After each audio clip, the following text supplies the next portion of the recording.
सू Hong के पास एक ऐसा सिस्टम है जो उसकी लर्निंग स्पीड को बिल्कुल हैरान कर देने वाला बना देता है।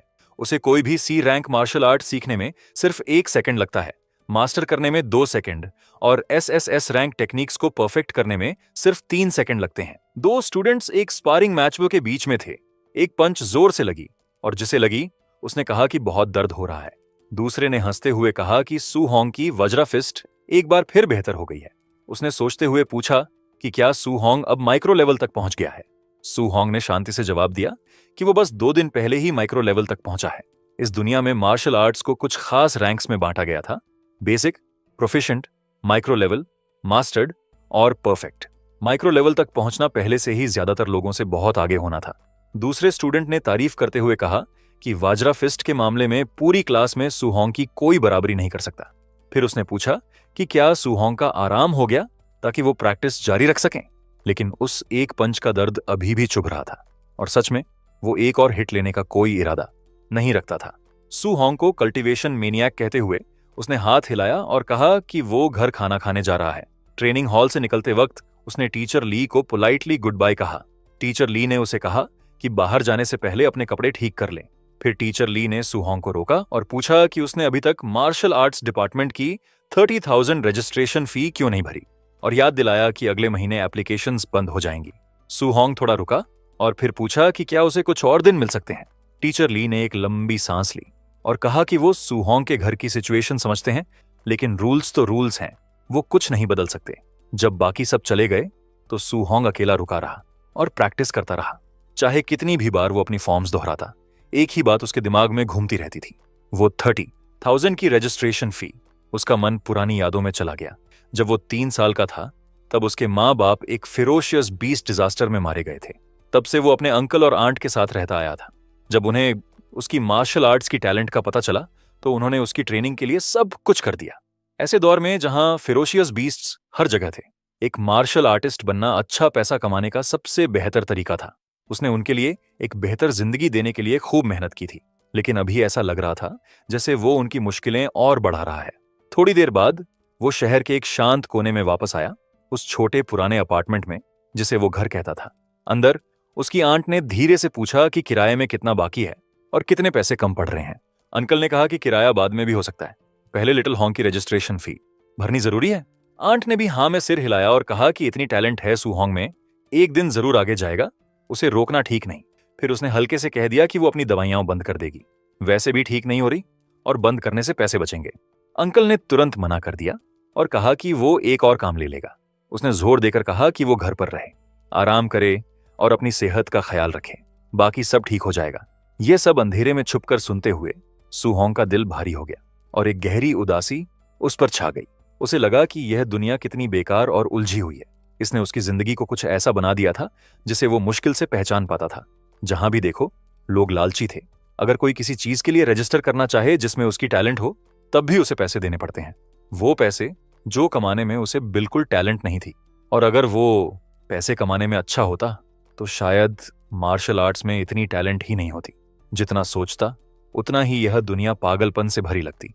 उन अंधेरे ख्यालों को एक तरफ धकेलते हुए उसने दरवाजा खोला और आवाज लगाई कि वो वापस आ गया। उसकी आंट, जो उसे अपने बेटे जैसा मानती थी, फौरन उससे लिपट गई और पूछने लगी कि इतनी देर तक प्रैक्टिस क्यों की, जरूर थक गया होगा। सू होंग ने घर का काम संभालने की कोशिश की, लेकिन आंट ने मना कर दिया। उसने कहा कि यह तो कुछ भी नहीं, वो जाकर आराम करे ताकि कल थका न रहे। अंकल ने भी उसकी बात का साथ दिया और कहा कि जल्दी सो जाए। सू होंग अपने कमरे में वापस आया, लेकिन नींद आने का नाम नहीं ले रही थी। वो जागता पड़ा रहा, उसके ख्याल बार बार घूमते रहे। अंकल और आंट पहले से ही उसके लिए इतना कुछ कुर्बान कर चुके थे, वो ये और नहीं होने दे सकता था। इस बार वो अपनी प्रॉब्लम खुद सॉल्व करेगा। एक मार्शल आर्टिस्ट के लिए बस कुछ दिनों में हजारों कमाने का एक ही जगह ख्याल आता था। अगले ही दिन गलियों में एक जोरदार अनाउंसमेंट गूंजी। भीड़ का स्वागत किया जा रहा था मार्शल अप्रेंटिस अरीना चैलेंज में, एक ऐसी जगह जहां सिर्फ जीत और हार मायने रखती थी, जान की परवाह किए बिना। यह था अंडरग्राउंड मार्शल अरीना। अनाउंसर की आवाज जोश से भर गई जब उसने उस दिन के रिंग डिफेंडर का नाम लिया, मिस्टर माइनोटॉर। रूल्स सिंपल थे, अगर वो 4 मैचेस जीत लेता है तो 60,000 प्राइज मनी लेकर जाएगा, नहीं जीता तो कुछ नहीं मिलेगा। भीड़ में तुरंत फुसफुसाहट फैल गई। कोई उसे पहचानता नहीं था। कुछ लोगों ने अंदाजा लगाया कि यह कोई रुकी है जबकि दूसरों ने मुंह बनाते हुए कहा कि सीधे अरीना चैलेंज में कूदना मतलब मौत को न्योता देना है। एक तरफ खड़ी अनाउंसर ने धीरे से उसके कान में कहा कि थोड़ा जोश दिखाए और माहौल गर्म करे। लड़का कंफ्यूज्ड होकर बोला कि यह वो कैसे करे। अनाउंसर ने एक लंबी सांस ली और कहा कि भीड़ को भड़काए, थोड़ा बोले। यही सोचकर वो परेशान हो जाती है कि रुकीज इतने हेडेक क्यों होते हैं। फिर मिस्टर मिनोटॉर को समझ आया। एक जोरदार दहाड़ लगाते हुए उसने चिल्लाया कि फॉर्मल मार्शल आर्टिस्ट के लेवल से नीचे वो अजेय है। जो भी कमजोर है आए और उससे लड़े। भीड़ एक साथ फट पड़ी। कुछ ने उसे बेहद घमंडी कहकर गालियां दी तो कुछ ने हंसते हुए उसकी हिम्मत की तारीफ की। माहौल एकदम से जल उठा। भीड़ में से किसी ने मुंह बिचकाते हुए कहा कि इसे बाद में पता भी नहीं चलेगा कि मरा कैसे। यह सब माहौल को और भड़काने के लिए काफी था। हर तरफ से तालियां और चिल्लाहट गूंज उठी। कुछ लोग जोर जोर से तारीफ कर रहे थे, कुछ खून देखना चाहते थे और कुछ बस मिस्टर मिनोटॉर को गालियां दे रहे थे। जब माहौल अपने चरम पर पहुंच गया तो अनाउंसर ने ऑफिशियली मैच 3-9 शुरू होने का ऐलान किया। मिनोटॉर मास्क के पीछे सुहोंग बिल्कुल शांत था। वो अंडरग्राउंड अरीना का वो भारी किलिंग इंटेंट साफ महसूस कर सकता था। फिर भी यही सबसे तेज तरीका था ट्यूशन मनी जुटाने का। अगर वो अपनी वज्रा फिस्ट से कुछ राउंड्स जीत लेता तो यह सब वर्थ इट था। उसका पहला ओपोनेंट आगे बढ़ा और उसे घमंडी बच्चा कहते हुए बोला कि वो उसके साथ थोड़ा खेलेगा। सुहोंग ने ज्यादा ध्यान नहीं दिया। उसकी नजरें शांति से उस आदमी को परख रही थीं। उसका मोमेंटम तो स्ट्रांग था लेकिन पैर अस्थिर थे। देखकर लग रहा था कि जीतना मुश्किल नहीं होगा। सुहोंग को ध्यान भटका देख ओपोनेंट ने गाली दी और सीधे पंच लेकर दौड़ा। सुहोंग ने आसानी से साइड में हट गया, फिर हल्के से दूसरा हाथ घुमाया। वो स्ट्राइक सीधे उस आदमी की जॉ पर लगी और वो उड़ता हुआ वहीं जा गिरा जहां से आया था। अनाउंसर तुरंत अपना कंपोजर खो बैठी। उसे यह मास्क्ड फाइटर पहले से पसंद आने लगा था, यहां तक कि मन में सोचने लगी कि बाद में उससे डेट मांगे। माइक्रोफोन पर हंसते हुए उसने चिल्लाया कि मिनोटॉर ने अपनी पहली जीत हासिल कर ली। भीड़ जोशीली चिल्लाहट से फट पड़ी। दूसरा चैलेंजर आगे आया और मुंह बिचकाते हुए बोला कि पिछला वाला बस अनलकी था, इस बार अलग होगा। सुहोंग ने बस एक कैजुअल सा प्लीज कहा और शांति से ओपोनेंट को परखने लगा। उसके बिल्ड से लग रहा था कि स्ट्रेंथ ठीक ठाक है, वज्रा फिस्ट की असली ताकत टेस्ट करने के लिए एकदम सही। उस आदमी ने चिल्लाकर एक भारी पंच के साथ छलांग लगाई। सुहोंग ने सीधे उसका सामना किया। एक वज्रा फिस्ट स्ट्राइक में उसने आती हुई ताकत को तोड़ दिया। ओपोनेंट हैरानी से चिल्लाया। उस पंच के पीछे की शक्ति देखकर वो दंग रह गया। सुहोंग को फर्क साफ नजर आ रहा था। यह आदमी स्ट्रांग था लेकिन फिर भी उससे कमजोर। एक काउंटर अटैक के बाद ओपोनेंट अपनी अपर बॉडी स्ट्रेंथ पर ज्यादा निर्भर हो गया था, जिससे उसकी कमर खुली रह गई। सुहोंग ने एक जबरदस्त किक मारी और वो आदमी भी पहले वाले की तरह स्टेज से उड़ गया। अरीना पागल हो गया। कुछ लोग हैरानी से गाली दे रहे थे तो कुछ चिल्ला रहे थे कि यह तो बेहद ताकतवर है। अनाउंसर ने जोश से ऐलान किया कि मिनोटॉर ने लगातार 2 जीतें हासिल कर ली हैं। तालियां और तेज हो गईं, लगभग कान फोड़ने वाली। एक शांत कोने में कुछ अच्छे कपड़े पहने लोग तेज नजरों से देख रहे थे। उनमें से एक ने धीरे से कहा कि यह लड़का क्वाजी मार्शल आर्टिस्ट भी नहीं है, फिर भी इसकी स्ट्रेंथ एवरेज से कहीं आगे है, इसमें कोई शक नहीं। यह अनयूजुअल है। अनाउंसर की आवाज फिर गूंजी, मिनोटॉर की लगातार तीसरी जीत का ऐलान करते हुए। व्यूइंग एरिया में एक आदमी ने कमेंट किया कि लड़का सबसे बुरे से तो बेहतर है लेकिन सबसे अच्छे के पास भी नहीं। ऐसा कोई, उसने कहा, मैच फिक्सिंग के लिए एकदम सही मटेरियल है। उसके पीछे से एक मास्क्ड नौजवान ने कहा कि वो जाकर इसे हैंडल करेगा। बड़े ने उसे याद दिलाया कि यह जाहिर न होने दे कि वो मार्शल आर्टिस्ट लेवल तक पहुंच चुका है। इतनी जीतें हासिल करने के बाद सुहोंग का कॉन्फिडेंस बढ़ता जा रहा था। ऑर्डिनरी मार्शल अप्रेंटिसेस अब उसके लिए कोई बड़ी चुनौती नहीं थी। वज्रा फिस्ट माइक्रो लेवल पर होने के साथ एक और मैच जीतने पर उसे पूरे 60,000 प्राइज मनी मिल जाते। तभी भीड़ में अचानक हलचल मच गई। लोग चिल्लाने लगे कि व्हाइट फॉक्स सच में रिंग में उतर रहा है। जैसे ही वो मास्क्ड फाइटर नजर आया, अरीना फट पड़ा। कुछ ने कहा कि व्हाइट फॉक्स तो क्वाजी मार्शल आर्टिस्ट है। दूसरों ने विरोध किया कि क्वाजी मार्शल आर्टिस्ट का मार्शल अप्रेंटिस से लड़ना तो बस चीटिंग है। सुहोंग का दिल थोड़ा डूबा। क्वाजी मार्शल आर्टिस्ट, ये मैच मुश्किल होने वाला था, फिर भी पीछे हटना कोई ऑप्शन नहीं था। वो अब हार नहीं सकता था। व्हाइट फॉक्स उसके सामने आकर रुका और शांति से उसे देखते हुए बोला कि डरे नहीं, वो जानता है कि अपनी स्ट्रेंथ को कैसे रोकना है। अनाउंसर की आवाज फिर आई। एरिना चैलेंज का फाइनल मैच शुरू होने का ऐलान हुआ। दोनों फाइटर्स पूरी रफ्तार से एक दूसरे की तरफ लपके। सुहोंग को तुरंत लेवल्स का फर्क महसूस हो गया। उसकी कल्चरेशन कम थी, इसीलिए उसके पास पहली ही मूव में पूरी ताकत लगाने के अलावा कोई चारा नहीं था। उसकी पंच आगे धमाके से निकली। हवा में साफ शॉक वेव्स दिखने लगी। दोनों की ताकत की टक्कर से रिंग कांप उठी। जिस पल उनकी मुट्ठियां मिली, सुहोंग का दिल एक पल के लिए रुक गया। उसे कुछ गड़बड़ लगी। उसका ओपोनेंट क्वाजी मार्शल आर्टिस्ट नहीं था, वो एक असली मार्शल आर्टिस्ट था जिसने जानबूझकर अपनी विटैलिटी दबा रखी थी। सुहोंग पर टेंशन की एक लहर छा गई। उसने कभी नहीं सोचा था कि यहां ऐसा कोई मॉन्स्टर निकल आएगा। व्हाइट फॉक्स ने एक तेज सांस ली और थंडर रश फिस्ट के साथ हमला बोल दिया। एक के बाद एक स्ट्राइक्स आने लगी, हर बार पहले से भारी। उस बेरोक हमले के नीचे सुहोंग पीछे हटता गया। दर्द पूरे बदन में फैलने लगा। तो यही होती है एक असली मार्शल आर्टिस्ट की ताकत। भीड़ चौंक गई। किसी ने टेक्निक पहचानकर चिल्लाया कि ये तो 3 एको थंडर रश फिस्ट है। किसी ने नहीं सोचा था कि यहां ऐसी मूव देखने को मिलेगी।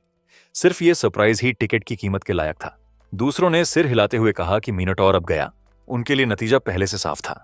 लेकिन व्हाइट फॉक्स रुकने का नाम नहीं ले रहा था। उसके हमले लगातार आते रहे, बिना किसी रहम के। थोड़ी देर बाद व्हाइट फॉक्स साफ बोर होने लगा। उसने मिनोटॉर से कहा कि सिर्फ डिफेंड करते रहना बेकार है, वो पलटवार करे। वो देखना चाहता है कि उसमें असल में कितनी ताकत है। अभी के लिए मिनोटॉर बस रोक ही सकता था। उसकी डिफेंस के बावजूद पंचेस उसे तोड़ती जा रही थीं।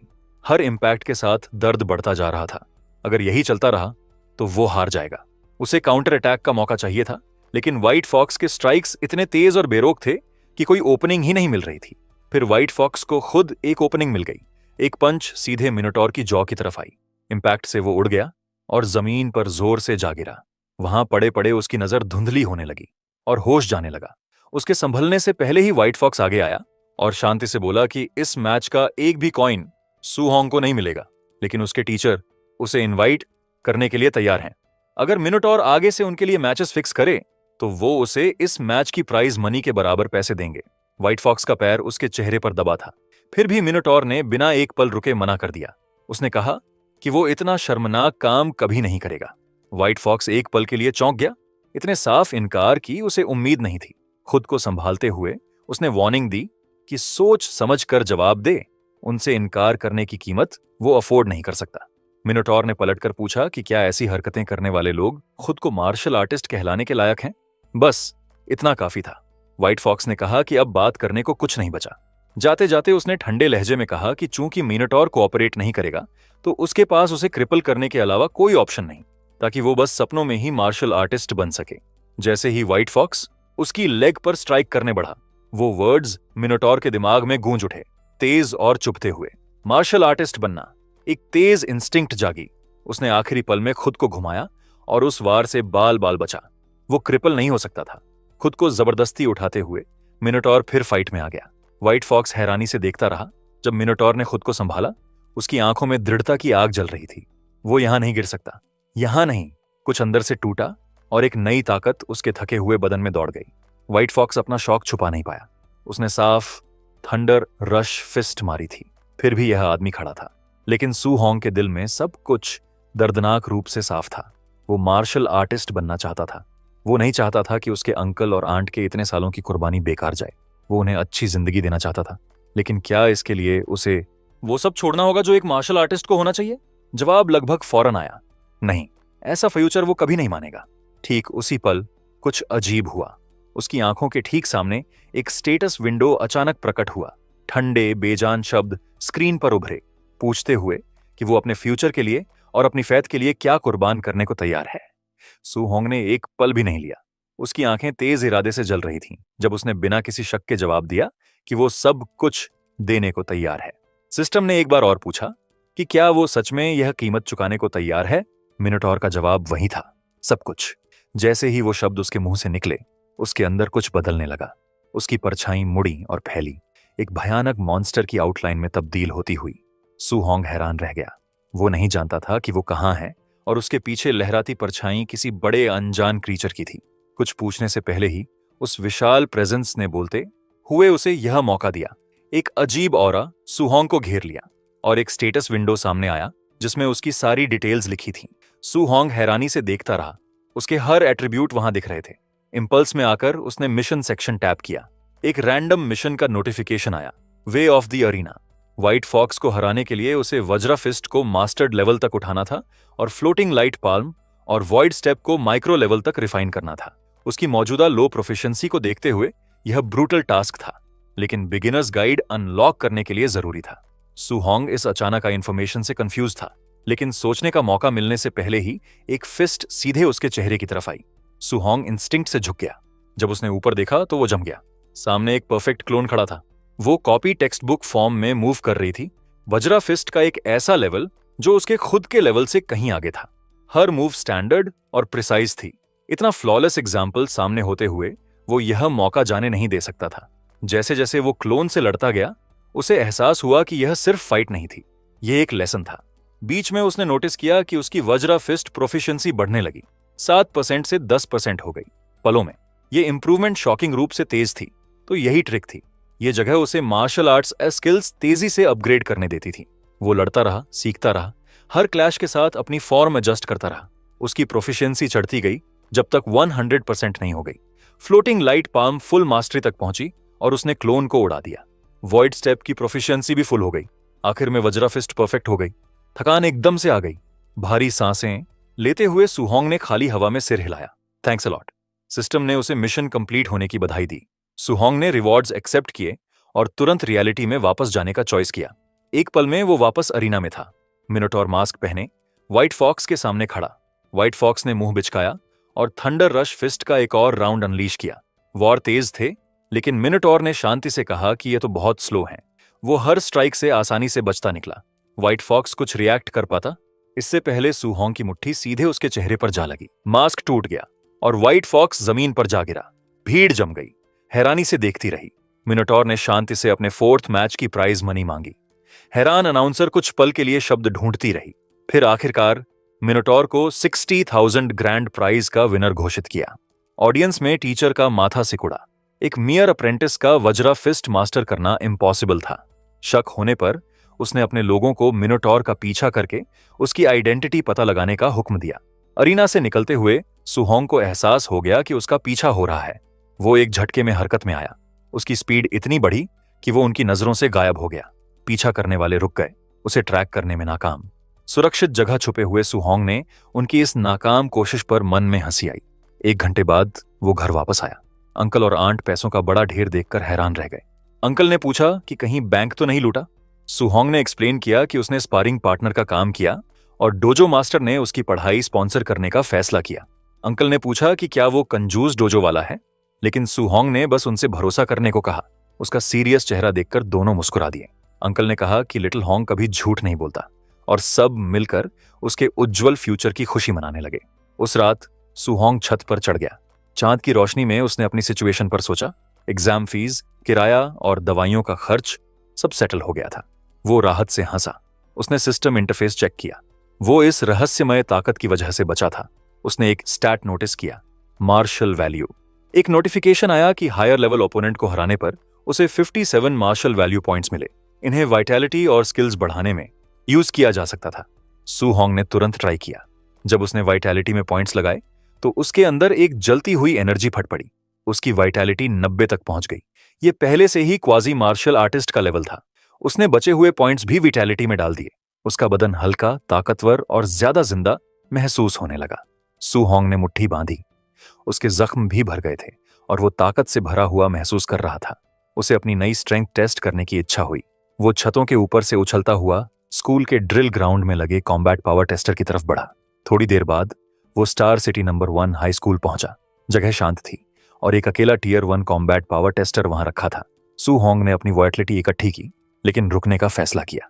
सिर्फ 70% स्ट्रेंथ लगाते हुए उसकी मुट्ठी मशीन पर तेज इंपैक्ट के साथ लगी।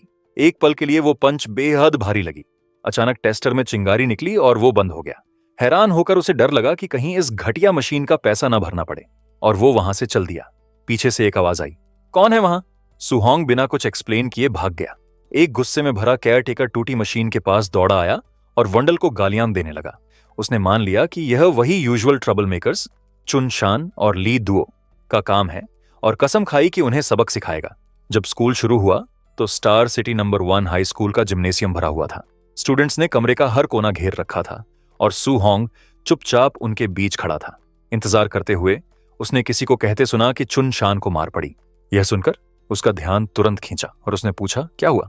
पास खड़े एक स्टूडेंट ने एक्सप्लेन किया कि चुन शान ने रात को कॉम्बैट पावर टेस्टर तोड़ा था और मानने से इनकार कर दिया, जिसकी वजह से प्रिंसिपल ने वहीं उसे सजा दी।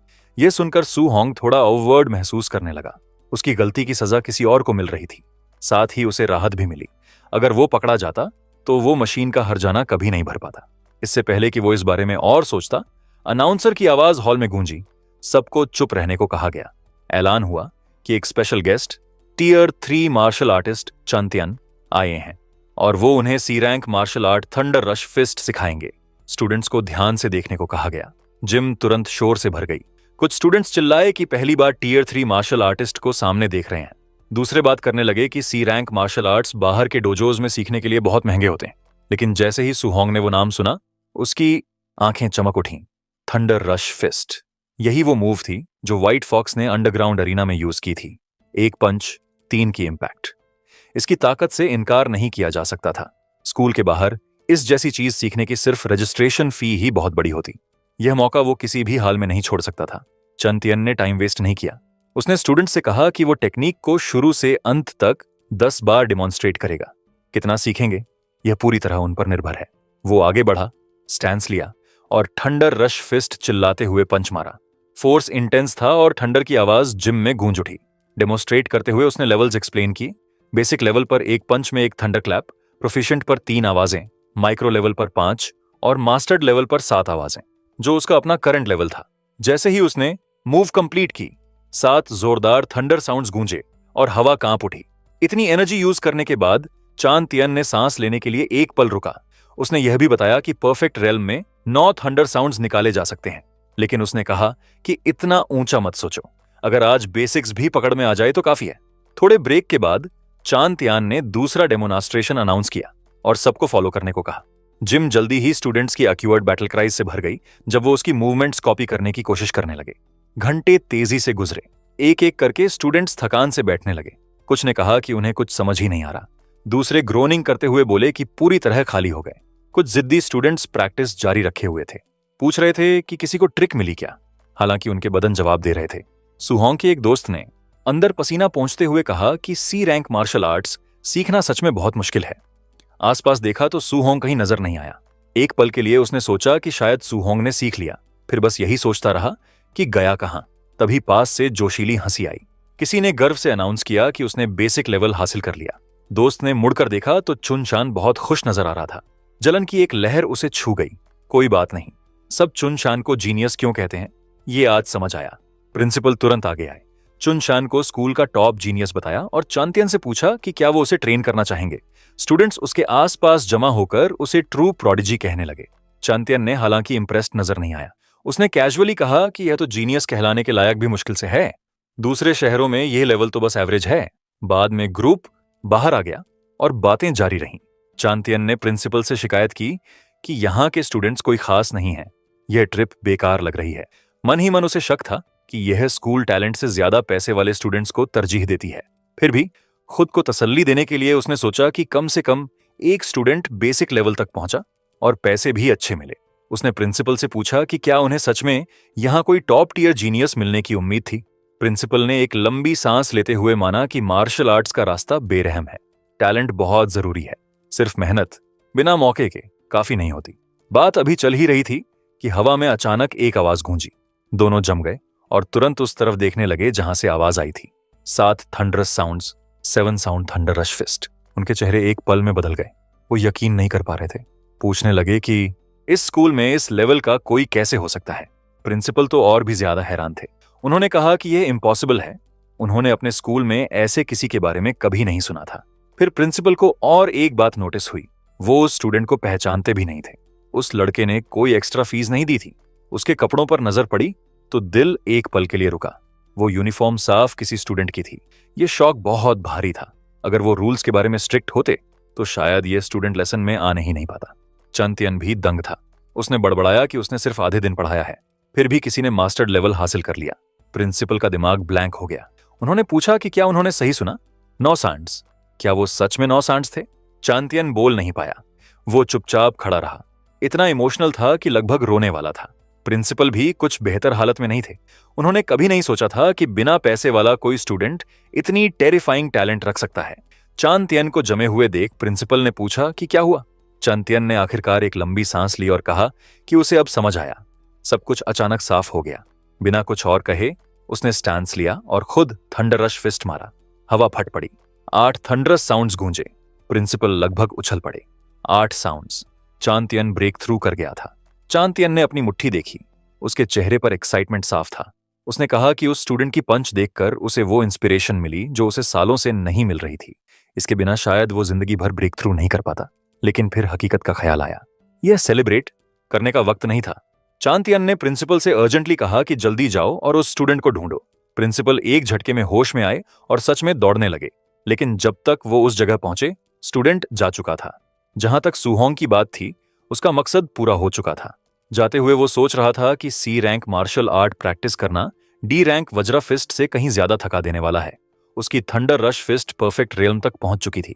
अब अगला कदम यह था कि नॉर्मल तरीके से ज्यादा मार्शल वैल्यू पॉइंट्स कैसे कमाए जाए ताकि जल्द से जल्द असली मार्शल आर्टिस्ट बना जा सके। हर बार अंडरग्राउंड अरीना में जान जोखिम में नहीं डाल सकता था।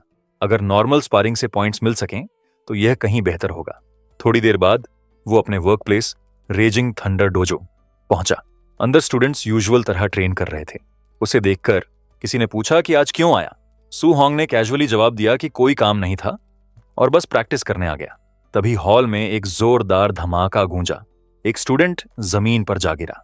उसके ऊपर खड़े एक आदमी ने मुंह बिचकाते हुए कहा कि अगर कोई कहता है कि उसके टीचर ने ठीक से नहीं पढ़ाया तो पहले यह मान ले कि वो खुद सीखने में कमजोर है, बजाय बहाने बनाने के। सुहोंग ने एक नजर डाली और पूछा, क्या हो रहा है? उसके दोस्त ने एक्सप्लेन किया कि सुहोंग कुछ दिनों से नहीं आया था, इसीलिए उसे पता नहीं होगा। उस स्टूडेंट के टीचर एक नए इंस्ट्रक्टर हैं जो बहुत स्ट्रांग हैं, लेकिन आम लोगों को नीची नजर से देखते हैं और बहुत आलस से पढ़ाते हैं। ऊपर से उनका डिसाइपल ली यान नाम का लड़का भी बेहद स्ट्रांग है। बात अब भी चल ही रही थी कि एक और स्टूडेंट गिर गया। ली यान ने उसे देखकर मुंह बिचकाया और कहा कि इतने कमजोर लेवल के साथ उसे चैलेंज करने की हिम्मत नहीं करनी चाहिए। इससे पहले कि हालात और बिगड़ते, सुहोंग आगे आया और ली यान की कलाई पकड़ते हुए कहा कि बस करो। ली यान ने तुरंत घूर कर देखा और पूछा कि यह कौन है, छोड़ दो। उसने कहा कि अगर सुहोंग में हिम्मत है तो अरीना में आकर 1-on-1 सेटल करें। सुहोंग नहीं झुका और शांति से हां कर दी। उसी पल एक आवाज आई। पूछा कि यह शोर क्या है और अनाउंस किया कि क्लास शुरू होने वाली है। लियन ने हाथ खींचा और मुंह बिचकाते हुए सुहोंग से कहा कि इस बार लकी रहा। उसे जाते देख सुहोंग ने सोचा कि यह बंदा बहुत ज्यादा घमंडी है। थोड़ी देर बाद इंस्ट्रक्टर ने बोलना शुरू किया। उसने अनाउंस किया कि आज का दिन रेजिंग सी स्पीयर टेक्निक सिखाने का आखिरी दिन है। जैसा यूजुअल है, वो सिर्फ एक बार डेमोन्स्ट्रेट करेगा। जब उसने स्टांस लिया तो साफ लग रहा था कि इंस्ट्रक्टर को यकीन नहीं था कि कोई एक डेमोन्स्ट्रेशन से इसे सीख पाएगा। फिर भी सुहोंग पूरे फोकस के साथ देख रहा था। उसके लिए एक बार काफी था। उसकी आंखें हर मूवमेंट फॉलो करती रहीं जब वो स्पीयर हवा में घूमा। डेमोन्स्ट्रेशन खत्म होते ही इंस्ट्रक्टर जाने के लिए मुड़ा और बोला कि कितना सीखा यह उन पर निर्भर है। तुरंत शिकायतें शुरू हो गईं। कुछ स्टूडेंट्स ने एक बार के डेमोन्स्ट्रेशन को स्कैम बताया। दूसरों ने कहा कि पीछे की रोज में तो ठीक से दिखा ही नहीं। सुहोंग ने हालांकि इसका एसेंस पहले ही समझ लिया था। स्पीयर एक ड्रैगन की तरह समुद्र में टकराती थी। उसकी ताकत बेरोक लहरों की तरह आगे बढ़ती थी। खुद एक स्पीयर उठाकर वो मूव करने लगा, बिल्कुल वैसे ही जैसा उसने अभी देखा था। एक पल के लिए सब चुप हो गए। फिर शोर फट पड़ा। लोग हैरानी से देखते रहे और चिल्लाने लगे कि सुहोंग ने सच में सीख लिया। कुछ ने बड़बड़ाया कि ऐसा प्रोगड़ी पहली बार देखा, जबकि कुछ ने कड़वाहट से सोचा कि क्या वो सच में इतने बेवकूफ हैं। शोर सुनकर ली यान वापस आया और पूछा कि किसने टेक्निक सीखी बोल रहे हैं। उसने मुंह बिचकाया। फिर उसने सुहोंग को देखा। सुहोंग का स्पीयर स्मूथली बह रहा था। ली यान की आंखें सिकुड़ गईं। सच में लग रहा था कि इसने समझ लिया। उसके मन में एक स्पार्क जागी। ऐसे किसी को टेस्ट करना मजेदार होगा। आगे बढ़कर ली यान ने उसे बुलाया और कहा कि वो उसकी स्पीयर टेक्निक पर कुछ गाइडेंस देगा। स्पीयर घुमाते हुए उसने नोक सुहोंग की तरफ कर दी। आने का इशारा करते हुए कहा कि उसे सबक सिखाएगा। सुहोंग ने बस हां कर दी। एक स्टूडेंट ने जल्दी से उसे रोकने की कोशिश की और वार्निंग दी कि ली यान बुरा इंसान जरूर है, लेकिन बहुत स्ट्रांग है। इंपल्स में मत आओ। सुहोंग बस मुस्कुराया और कहा कि चिंता मत करो। वो स्पीयर लेकर आगे बढ़ा और पोजीशंस ली। ली यान के सामने खड़े होकर उसने पोलाइटली कहा कि उसकी गाइडेंस का इंतजार रहेगा। बस यही सेंटेंस ली यान को भड़काने के लिए काफी था। उसने चिल्लाया कि सुहोंग बहुत घमंडी है और कहा कि वो उसे micro level raising sea spear technique दिखाएगा। सुहोंग शांत रहा जब वो अपना स्पीयर मूव कर रहा था। उसने जानबूझकर अपनी ताकत दबाई। Proficient level. वो सब कुछ जाहिर नहीं करना चाहता था, बस इतना चाहता था कि सामने वाले को एहसास हो कि वो कितनी बेकार हरकत कर रहा है। जैसे ही सुहोंग का स्पीयर हिला, ली यान जम गया। वो फ्लो, वो मोमेंटम, गलती की कोई गुंजाइश नहीं थी। Proficient level raising sea spear technique. चाहे कितना भी मना करे, सामने की हकीकत नहीं बदल सकती थी। सुहोंग की मूवमेंट्स टूटती लहरों की तरह बह रही थीं। जब उसने अटैक किया तो ओपोनेंट बस जमा रहा। वो अपनी आंखों पर यकीन नहीं कर पा रहा था। सुहोंग तो बस एक मार्शल अप्रेंटिस था, अभी असली मार्शल आर्टिस्ट भी नहीं बना था। फिर भी raising sea spear proficient level तक मास्टर कर ली। ये तो वेटरन्स के लिए भी मुश्किल होता है। सुहोंग के सामने एक नोटिफिकेशन आई। हायर लेवल ओपोनेंट को हराया, मार्शल वैल्यू +35। काम कर गया। नॉर्मल स्पारिंग से भी पॉइंट्स मिल रहे थे। हर बार जान जोखिम में नहीं डालनी पड़ेगी। स्मार्ट तरीके से लड़ते रहने से वो मजबूत होता रहेगा। इधर ओपोनेंट अंदर से घबरा रहा था। ये इम्पॉसिबल है। बिल्कुल इम्पॉसिबल। मैंने सालों तक ट्रेन किया और इसने इतनी जल्दी यह कर दिखाया। क्या मेरी सारी मेहनत बेकार थी? वो पूरी तरह टूट गया था। इससे पहले कि हालात और बिगड़ते, सुहोंग ने स्पीयर वापस खींचा और शांति से कहा, बस। तभी इंस्ट्रक्टर आ गया। उसने यह सब देखा और तुरंत अपने स्टूडेंट को डांटने लगा। वो आर्ग्यू करने लगा, लेकिन इंस्ट्रक्टर ने उसके मुंह पर जोर से थप्पड़ मारा। चिल्लाते हुए बोला कि अगर हार सहन नहीं कर सकता तो असली मार्शल आर्टिस्ट नहीं है। भीड़ को यह बहुत पसंद आया। ये बंदा हमेशा से घमंडी था, तो उसे झुकते देख बहुत अच्छा लगा। इंस्ट्रक्टर ने सुहोंग की तरफ हैरानी से देखा। सुहोंग ने टेक्निक सिर्फ एक बार देखी थी, फिर भी मास्टर कर ली। कैपिटल के जीनियसेस भी ये नहीं कर सकते। इंस्ट्रक्टर ने कहा कि उसकी टैलेंट डरावनी है। मेरा स्टूडेंट घमंडी है, लेकिन तुमसे मिलना उसके लिए अच्छा रहा। उसने थोड़ा सिर झुकाया और कहा कि लिटिल ब्रदर, मैं उसे सही तरीके से नहीं सिखा पाया, माफ करना। सुहोंग हैरान रह गया। उसे नहीं पता था कि इस आदमी का रवैया इतनी जल्दी बदल जाएगा। मन में सोचा कि यह तो किताब के पन्ने पलटने से भी तेज चेहरा बदलता है। ट्रेनिंग ग्राउंड से निकलते हुए उसे थकान महसूस हुई, लेकिन यह अच्छी थकान थी। आज बहुत कुछ हो गया। थंडर रश फिस्ट और रेजिंग सी स्पीयर दोनों मास्टर हो गए और मार्शल वैल्यू भी खूब मिली। स्कूल कैंपस से गुजरते हुए वो अगले स्टेप्स के बारे में सोचने लगा। एंट्रेंस एग्जाम तेजी से आ रहा था। पैसे वाले बच्चे पहले से हाई ग्रेड एलॉय वेपन्स खरीद रहे थे कंपीट करने के लिए। उसे भी एक चाहिए था। स्पीयर का एहसास अभी भी हाथों में था। उसने फैसला किया, स्पीयर ही रखूंगा। उसे एक असली अलॉय स्पीयर जल्दी चाहिए थी, लेकिन पैसे नहीं थे। आंट की मेडिकल बिल्स के लिए मुश्किल से पैसे थे। 70,000 की वेपन तो दूर की बात। लेकिन वो हार नहीं मानेगा। कोई रास्ता जरूर होगा। अचानक पूरे शहर में एक अनाउंसमेंट बजी। फेरोशियस बीस्ट्स विल्डरनेस में हमला कर रहे हैं। सिटी लॉर्ड मार्शल आर्टिस्ट्स को हायर कर रहा है उन्हें हंट करने के लिए, बड़े रिवॉर्ड्स के साथ। सुहोंग को तुरंत समझ आया कि यही उसका मौका है। जब वो बाद में घर आया तो आंट हमेशा की तरह काम में लगी थी। उसने कहा कि ज्यादा मेहनत मत करो, पैसे तो दे ही दिए थे। अंकल ने भी कहा कि जब तक वो चल फिर सकता है, सुहोंग पर निर्भर नहीं रहेगा। दोनों ने गर्मजोशी से उसका स्वागत किया। सुहोंग ने कहा कि आराम करो, सब वो संभाल लेगा। उसने एक्सप्लेन किया कि अब वो पैसे कमा सकता है। अंकल हंसा और बोला कि ये तो अच्छा लगता है, लेकिन वो बस बैठा नहीं रह सकता। रोज के खर्च के लिए खुद कमाना चाहता है। आंट भी मुस्कुराई और बोली कि सेव करना पड़ेगा ताकि सुहोंग अपनी ट्रेनिंग पर फोकस कर सके। यह सुनकर सुहोंग का दिल भारी हो गया। इन्होंने इतने सालों से इतने कम में गुजारा किया है। जब तक वो इनके फ्यूचर को सिक्योर करने लायक पैसे नहीं कमा लेता, यह लोग मेहनत करना नहीं छोड़ेंगे।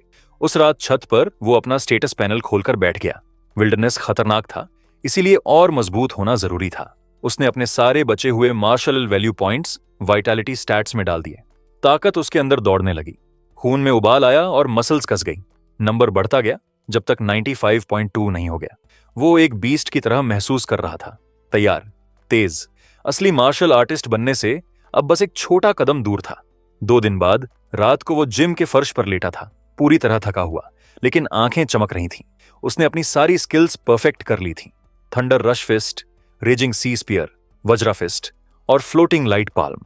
उसने गहरी सांस छोड़ी। 2 दिन की बिना रुके ट्रेनिंग रंग लाई। अब जाने का वक्त था। अगली सुबह वो star city martial artist base की तरफ निकला। वहां पहुंचकर वो रुक गया, हैरान। टीवी पर देखा था, लेकिन सामने होना अलग था। जगह स्ट्रॉन्ग मार्शल आर्टिस्ट से भरी हुई थी। उसने बाउंटी बोर्ड चेक किया। नॉन रैंक्ड बीस्ट्स के 300 कॉइन्स, टियर 1 अर्ली स्टेज के 1000, मिड स्टेज के 3000 और लेट स्टेज के 5000। रूल्स देखकर सुहोंग का माथा सिकुड़ा। रिवॉर्ड के लिए सिर्फ बायां कान प्रूफ के तौर पर एक्सेप्ट होता था। यह थोड़ा ओल्ड फैशन क्लिशे लगा। पास में एक आदमी ने काउंटर पर एक खून से भरी थैली पटकी और बोला, मिस, ये गिन दो। थैली कानों से भरी थी। अचानक दरवाजे पर हलचल मची। किसी ने चिल्लाया, रास्ता दो, यंग मास्टर ही आ रहे हैं। भीड़ एक तरफ हो गई। सुहोंग ने देखा एक घमंडी चाल वाला लड़का अंदर आ रहा था। जाना पहचाना लगा। सुहोंग का माथा सिकुड़ा। वो वाइब, वो अंदाज किसी की याद दिला रहा था। आसपास लोग फुसफुसा रहे थे। अगर इसके अंकल बॉस नहीं होते तो यह कब का मर चुका होता। सुना है हाल ही में इसकी पिटाई हुई। ठीक हुआ। सच में? इसीलिए छुपा हुआ था। सुहोंग सुनता रहा, फिर ऊपर देखा। उनकी आंखें एक पल के लिए मिली। दोनों ने एक दूसरे को पहचान लिया। हवा में तनाव आ गया। सुहोंग को एहसास हुआ, यहां सिर्फ बीस्ट्स ही खतरनाक नहीं है, इंसान भी उतने ही डेंजरस हैं। उसने खुद से कहा कि सतर्क रहना होगा। जाते हुए एक अजनबी ने कमेंट किया कि बहुत छोटा दिखता है। पूछा कि पहली बार अकेले जा रहा है। सुहोंग ने बस सिर हिलाया और चलता रहा। पीछे से उस आदमी ने सिर हिलाते हुए बड़बड़ाया, बस एक और बच्चा मौत की तरफ भाग रहा है। सुहोंग विल्डरनेस में कदम रखकर आसपास देखने लगा। जंगल शांत था, लेकिन वो अलर्ट रहा। खाली हाथ वापस नहीं जा सकता था। 2 घंटे बाद वो जंगल में काफी अंदर था। पानी का एक घूंट लेते हुए उसने माथा सिकोड़ा। कहीं कोई बीस्ट नहीं, शायद बाहरी इलाका पहले ही साफ हो चुका था। उसने और तेज चलकर और गहरे जाने का फैसला किया। अचानक उसका चेहरा बदल गया। एक विशाल आकृति ने उसका रास्ता रोका, बड़ी और डरावनी, बिल्कुल किताबों में लिखी जैसी। एक फेरोशियस बीस्ट। सुहोंग ने तुरंत पहचाना, azure moonwolf, tier 1 early stage beast. लाल आंखों से उसे घूरते हुए, दांत दिखाते हुए ग्राउल कर रहा था। साफ था कि उसे भूख लगी थी। भेड़िया झपटने के लिए झुका। सुहोंग ने गहरी सांस ली और तैयार हो गया। लड़ने का वक्त आ गया था। जैसे ही भेड़िए ने पंजे निकालकर छलांग लगाई, सुहोंग ने एक पल में रिएक्शन किया। वो अटैक से बचते हुए निकला और एक लाइटनिंग से भरी पंच सीधे उसके पेट में उतार दी। इंपैक्ट से बीस्ट उड़ गया और एक पेड़ से जोर से टकराया। भेड़िया जमीन पर गिरकर पैरालाइज्ड हो गया। सुहोंग उसके ऊपर खड़ा था। उसकी मुट्ठियों के आसपास अभी भी इलेक्ट्रिसिटी चटक रही समझी थी। कांपते हुए हाथों को देखकर उसे अंदर से ताकत का एहसास हुआ। असली फेरोशियस बीस्ट्स से लड़ना उसकी कल्पना से कहीं ज्यादा रोमांचक था। टियर 1 अर्ली स्टेज बीस्ट को एक हिट में गिराकर खून में उबाल आ गया। अगर यह इतना आसान था तो मिड स्टेज बीस्ट से कैसे निपटेगा? तभी उसे हलचल का एहसास हुआ। परछाइयों से एक विशाल आकृति निकली। जंगल में एक दबी ग्राउल गूंजी। Raging black bear, tier 1 mid stage beast. उसने तुरंत चार्ज किया, जैसे उसे कोई आसान शिकार मिल गया हो। लेकिन उसके स्ट्राइक करने से पहले ही एक तेज मूवमेंट ने उसे सीधे रोका। एक भारी लाइटनिंग से भरी मुट्ठी बेयर पर लगी और वो सीधे जमीन पर आ गया।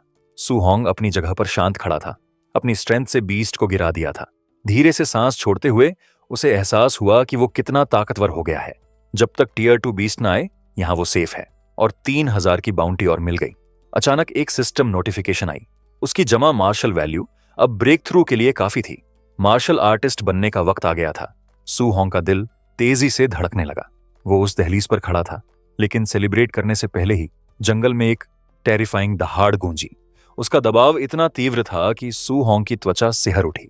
उसका चेहरा तुरंत गंभीर हो गया। वो आवाज की तरफ मुड़ा, आंखें सिकोड़ते हुए। जो भी यह आवाज कर रहा था, वो अब तक सामने आए हर ओपोनेंट से कहीं ज्यादा स्ट्रांग था। जिज्ञासा और सावधानी उसके मन में लड़ रहे थे, लेकिन जिज्ञासा जीत गई। वो चुपचाप उस दहाड़ की तरफ बढ़ा। एक ऊंची चट्टान पर पहुंचकर वो ऊपर चढ़ गया ताकि बेहतर देख सके। जो नजारा दिखा, उसने सांस रोक दी। पेड़ों के बीच एक विशाल काले रंग का सांप लिपटा हुआ था। Tier 1 late stage beast, black jade python. उसका आकार भयानक था और उसका ऑरा डरावना। पास में कुछ लोग उससे लड़ रहे थे, लेकिन साफ हार रहे थे।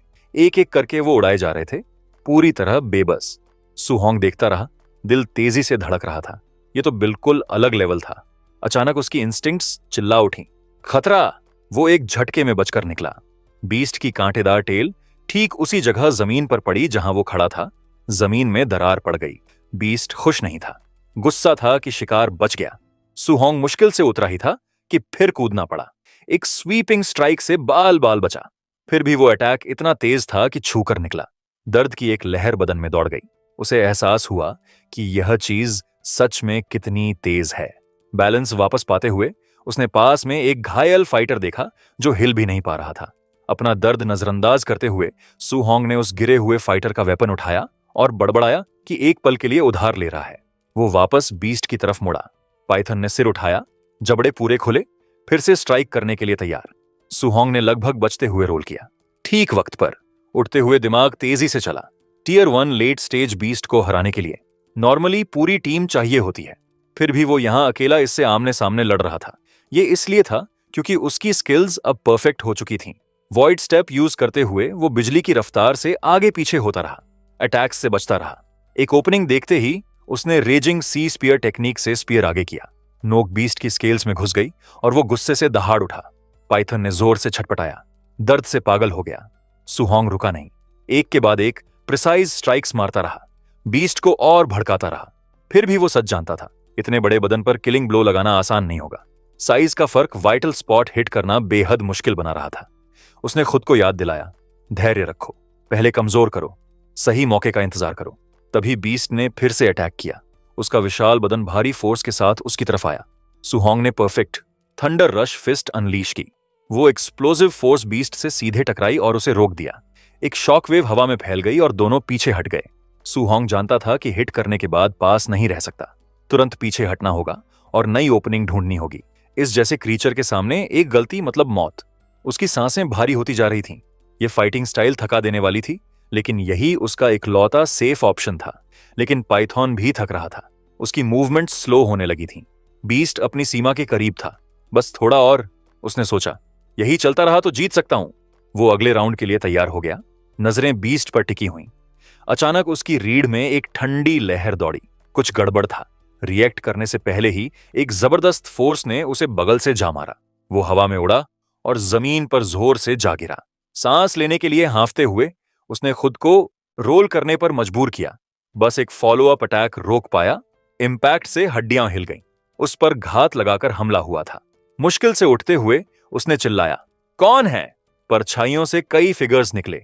एक जोर से हंसा और तंज कसा। कैसा लगा अचानक हमला होने पर? ब्लैक जेड पाइथॉन हमें दे दो।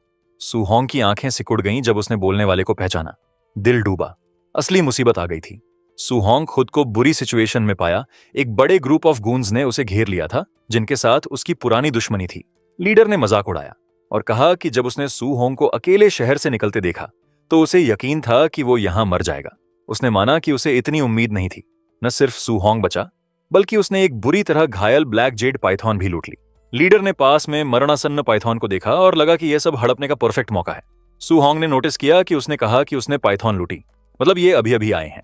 उसने गिना, 5 मार्शल आर्टिस्ट्स थे। इतनी संख्या में सबसे डायरेक्टली नहीं लड़ा जा सकता था। अचानक एक गून उसकी तरफ मुट्ठी उठाकर दौड़ा और चिल्लाया कि यंग मास्टर यी को यह पाइथॉन चाहिए। सुहोंग अभी तक भागा क्यों नहीं? सुहोंग को उस बेइज्जती पर गुस्सा आया। उसने अपने हाथ में भारी मात्रा में ऑरा भरा और कहा कि अभी पीछे हटा था सिर्फ इसलिए कि पीछे से हमला हुआ था। क्या सच में लग रहा है कि वो इन्हें हरा नहीं सकता? सुहोंग ने एक पंच मारी जो डायरेक्टली एनिमी की मुट्ठी से टकराई। एनर्जी का एक शॉक वेव निकला। गून उस अचानक फोर्स से हिल गया और महसूस किया कि सुहोंग की ताकत सच में कितनी टेरिफाइंग है। सुहोंग वहीं नहीं रुका। उसने सीधे उसके चेहरे पर पंच मारी और वो उड़ता हुआ बाकी ग्रुप के पास जा गिरा। लीडर ने मूव तुरंत पहचान ली, वज्रा फिस्ट। उसे एहसास हुआ कि यही वो मिनोटॉर है। लीडर उस ताकत के डिस्प्ले से सच में हैरान था। लेकिन सुहोंग ने भी लीडर को पहचान लिया, व्हाइट फॉक्स। व्हाइट फॉक्स ने कहा कि सुहोंग ने भीड़ के सामने उसे शर्मिंदा किया। ऐसा पहले कभी किसी ने नहीं किया था। उस याद से भड़कते हुए व्हाइट फॉक्स ने फैसला किया कि यह नहीं छोड़ेगा। उसने अपने लोगों को हुक्म दिया कि सुहोंग को अभी खत्म करो। ग्रुप हथियार निकालकर आगे बढ़ा। सुहोंग ने जल्दी से स्पीयरन उठाई और दूरी बनाने के लिए विल्डरनेस में दौड़ा। व्हाइट फॉक्स उसे भागने नहीं देना चाहता था और सबको पीछा करने का हुक्म देते हुए खुद आगे आगे दौड़ा। उन्होंने विल्डरनेस में हर जगह तलाश की। एक गून ने शिकायत की कि मिल नहीं रहा। दूसरे ने वार्निंग दी कि आगे घना जंगल है, एम्बुश के लिए परफेक्ट जगह है, सतर्क रहो। एक अभी भी कॉकी था। उसने कहा कि इतने लोग हैं, एक बंदे से डरने की क्या बात है। लेकिन उसी पल एक फिगर बिजली की रफ्तार से उसके पीछे आई। गून घूमा और सामने सुहोंग खड़ा था। सुहोंग ने एक क्रशिंग पंच मारी और वो आदमी हवा में उड़ते हुए सीधे अपने लीडर के सामने जा गिरा। वो बेहोश था। लीडर हैरान रह गया। सुहोंग इतनी तेजी से कैसे मूव कर सकता है? व्हाइट फॉक्स यकीन नहीं कर पा रहा था। वो ब्रूटल अटैक देखने के बाद बाकी ग्रुप ने डरे हुए डिफेंसिव सर्कल बना लिया। एक गून ने मूव आइडेंटिफाई किया, 9 इको थंडर रश फिस्ट। उसने कहा कि टियर 3 मार्शल आर्टिस्ट भी इसे परफेक्ट करने में स्ट्रगल करते हैं। व्हाइट फॉक्स ने गुस्से में उन्हें चुप रहने को कहा। अंदर से वो घबरा रहा था। वज्रा फिस्ट और थंडर रश फिस्ट दोनों मास्टर करना इम्पॉसिबल होना चाहिए था। असली डर उसे छूने लगा था। अगर उसे पता होता कि सुहोंग जेने उस वक्त ऊपर एक पेड़ पर बैठा उनकी हर हरकत देख रहा था तो वो डर और बढ़ जाता। सुहोंग को वो बिल्ले से शिकार किए जाने वाले चूहों जैसे लग रहे थे। उसने सोचा कि अगर पाइथॉन से लड़ने में इतनी एनर्जी वेस्ट ना हुई होती तो वो सबको डायरेक्टली क्रश कर देता। उसने डिस्ट्रैक्शन के लिए स्पीयर फेंकी और एक एक करके निपटाने का प्लान बनाया। स्पीयर पास में जमीन पर जा लगी और पूरा ग्रुप चौंक गया। जब वो स्पीयर से ध्यान बटा रहे थे, सुहोंग नीचे उतरा, एक गून को पकड़ा और अटैक किया। उसी पल वो वापस परछाइयों में गायब हो गया। बचे हुए गूंज अब पूरी तरह डरे हुए थे। उन्हें लग रहा था कि साथ रहने पर भी इस बंदे से बचना मुमकिन नहीं।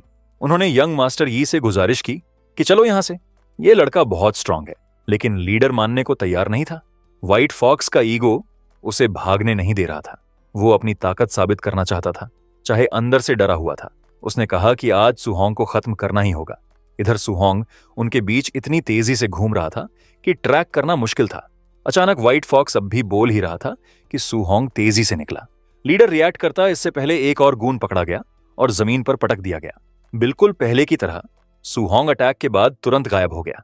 व्हाइट फॉक्स की घबराहट फ्रस्ट्रेशन में बदल गई। वो समझ नहीं पा रहा था कि यह लड़का बस कुछ दिनों में इतना स्ट्रांग कैसे हो गया। यह सब अनरियल लग रहा था। फिर एक ब्लर सीधे उसके पीछे से गुजरा। व्हाइट फॉक्स ने झटके से मुड़कर देखा, कुछ नहीं था।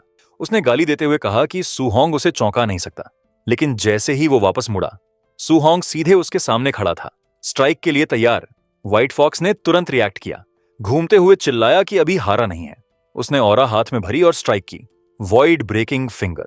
सुहोंग ने एक स्मूथ मूवमेंट से अटैक डॉज की। पीछे का पेड़ वो हिट झेल गया। व्हाइट फॉक्स की अटैक की फोर्स इतनी इमेंस थी कि पूरा ट्री ट्रंक बिखर गया। व्हाइट फॉक्स रुका नहीं। सुहोंग को डॉज करते देख वो बार बार बीम फायर करता रहा, हर बार अटैक का नाम चिल्लाते हुए। कितनी भी बार फायर किया, सुहोंग बहुत फास्ट था और हर शॉट अवॉइड करता रहा। डॉज करते हुए सुहोंग ने उस पावर को एनालाइज किया। यह स्किल कम से कम बी रैंक की होनी चाहिए। उसे इंटरेस्टिंग लगी और मन में सोचा कि बाद में यह सीखना पड़ेगा। व्हाइट फॉक्स का दिमाग हिल रहा था। उसकी उंगली ब्लू ऑरा से चमक रही थी जब उसने चिल्लाया कि सुहोंग ने हमेशा के लिए दुश्मन बना लिया। उसने धमकी दी कि वापस जाने पर सुहोंग के पूरे परिवार को खत्म कर देगा। जैसे ही सुहोंग ने परिवार पर धमकी सुनी, अंदर कुछ टूट गया। परिवार को थ्रेट देना बिल्कुल बर्दाश्त नहीं। गुस्से से भरकर उसने डॉज करना बंद किया और सीधे व्हाइट फॉक्स की तरफ दौड़ा। व्हाइट फॉक्स ने अपनी बैकग्राउंड का रौब झाड़ने की कोशिश की। कहा कि उसके अंकल मार्शल आर्टिस्ट बेस में सुपरवाइजर हैं और उसके पिता वीआईपी हैं। लेकिन वो सेंटेंस पूरा करने से पहले ही सुहोंग उसके ठीक सामने था, एक टेरिफाइंग प्रेशर रेडिएट करते हुए। सुहोंग पहले चुप रहा, उसकी ताकत खुद बोल रही थी। जब उसने एक मैसिव पंच चार्ज की तो आखिरकार बोला कि व्हाइट फॉक्स घमंड में ज्यादा अच्छा लगता था। यह गिड़गिड़ाना उस पर सूट नहीं करता, लेकिन अब इसे खत्म करने में मजा आएगा। सुहोंग ने व्हाइट फॉक्स के चेहरे पर सीधे पंच मारी और वो पीछे उड़ गया।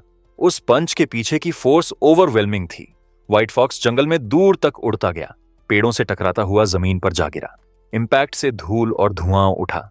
जब धूल बैठी तो सुहोंग गुस्से भरे चेहरे के साथ आगे बढ़ा। उसके बदन पर लाल ऑरा लिपटी हुई थी। उसने व्हाइट फॉक्स से कहा कि परिवार को कभी थ्रेट मत देना चाहिए। जमीन पर टूटा और खून से लथपथ पड़ा व्हाइट फॉक्स हैरानी से पूछने लगा कि सुहोंग इतना स्ट्रांग क्यों है। उसने कहा कि यह इम्पॉसिबल है। सुहोंग अभी मार्शल आर्टिस्ट भी नहीं बना होना चाहिए। अचानक पीछे वो विशाल पाइथॉन ने शोर सुनकर अपनी नजरें व्हाइट फॉक्स पर टिका दी। व्हाइट फॉक्स की रीढ़ में ठंड दौड़ गई। उसने पीछे देखा।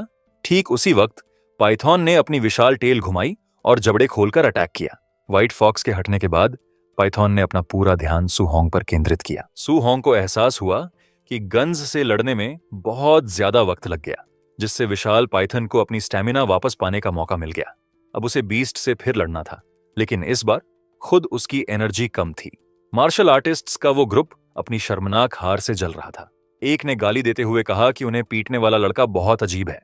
दूसरे ने आसपास देखते हुए पूछा कि यंग मास्टर यी कहाँ है। उम्मीद थी कि उसने उस लड़के को खत्म कर दिया होगा। तभी उन्होंने देखा कि वही लड़का जिसने उन्हें हराया था सीधे उनकी तरफ भाग रहा है। यह सोचकर कि दूसरे राउंड के लिए आ रहा है, वो तुरंत तैयार हो गए। एक चिल्लाया कि आखिरकार इसने मुंह दिखाया। दूसरे ने कसम खाई कि इस बार नहीं छोड़ेगा। लेकिन सुहोंग को उनसे लड़ने में कोई दिलचस्पी नहीं थी। वो भागता रहा और शांति से बोला कि रास्ते से हटो। एक पल बाद उन्हें समझ आया कि वो क्यों भाग रहा है। एक विशाल गुस्से से पागल पाइथन उसके पीछे लगा था। यह नजारा देखकर सब दहशत से बोलती बंद हो गई। पाइथन ने सुहोंग पर झपट्टा मारा, लेकिन स्पीयर हाथ में लिए वो फुर्ती से बगल में कूद गया और उस डेडली स्ट्राइक से बच निकला। दुर्भाग्य से बाकी मार्शल आर्टिस्ट्स में से एक इतना तेज नहीं था। पाइथन ने उसे पकड़ लिया। सुहोंग के सामने एक सिस्टम नोटिफिकेशन आई। ओपोनेंट मार्शल आर्टिस्ट इनडायरेक्टली खत्म हुआ। 30 मार्शल वैल्यू मिले। पाइथन ने फिर से स्ट्राइक की और एक और आदमी जो भाग नहीं पाया उसे पकड़ लिया। दूसरी नोटिफिकेशन आई, वही मैसेज, सुहोंग को और 30 मार्शल वैल्यू मिले। सुहोंग हैरान हो गया। फाइनल ब्लो खुद न मारने पर भी पॉइंट्स मिल रहे थे।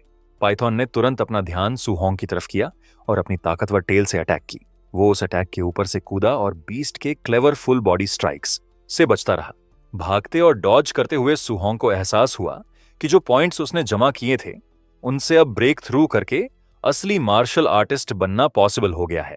पेड़ों के बीच से निकलते हुए उसने आसपास नजर दौड़ाई। बस एक सेफ जगह चाहिए थी जहां ब्रेक थ्रू कर सके। तभी आगे कुछ दिखा, एक छोटी सी गुफा। यही वो शेल्टर था जो वो ढूंढ रहा था। एक ऐसी जगह जहां पाइथॉन से बचकर अपनी एडवांसमेंट पर फोकस कर सके। परफेक्ट, उसने सोचा और तुरंत गुफा के एंट्रेंस की तरफ दौड़ा। पाइथन अभी भी पीछे था। उसने आखिरी बार झपट्टा मारा, लेकिन सुहोंग ठीक वक्त पर गुफा की सुरक्षा में घुस गया। पाइथन ने अंदर आने की कोशिश की, लेकिन उसका विशाल बदन ओपनिंग में फंस गया। फंसा हुआ और गुस्से से पागल वो बस गुर्राता रह गया। अंदर सुहोंग ने शांति से सिस्टम की तरफ ध्यान लगाया। स्टेटस विंडो खोला। Vitality 96, spirit 23, physique mortal body 3% दिख रहा था। उसकी सारी skills, raging sea spear technique, thunder rush fist, Vajra fist, floating light palm और वॉइड स्टेप सब परफेक्ट लेवल पर थीं। सबसे इंपॉर्टेंट, उसकी मार्शल वैल्यू 504 थी।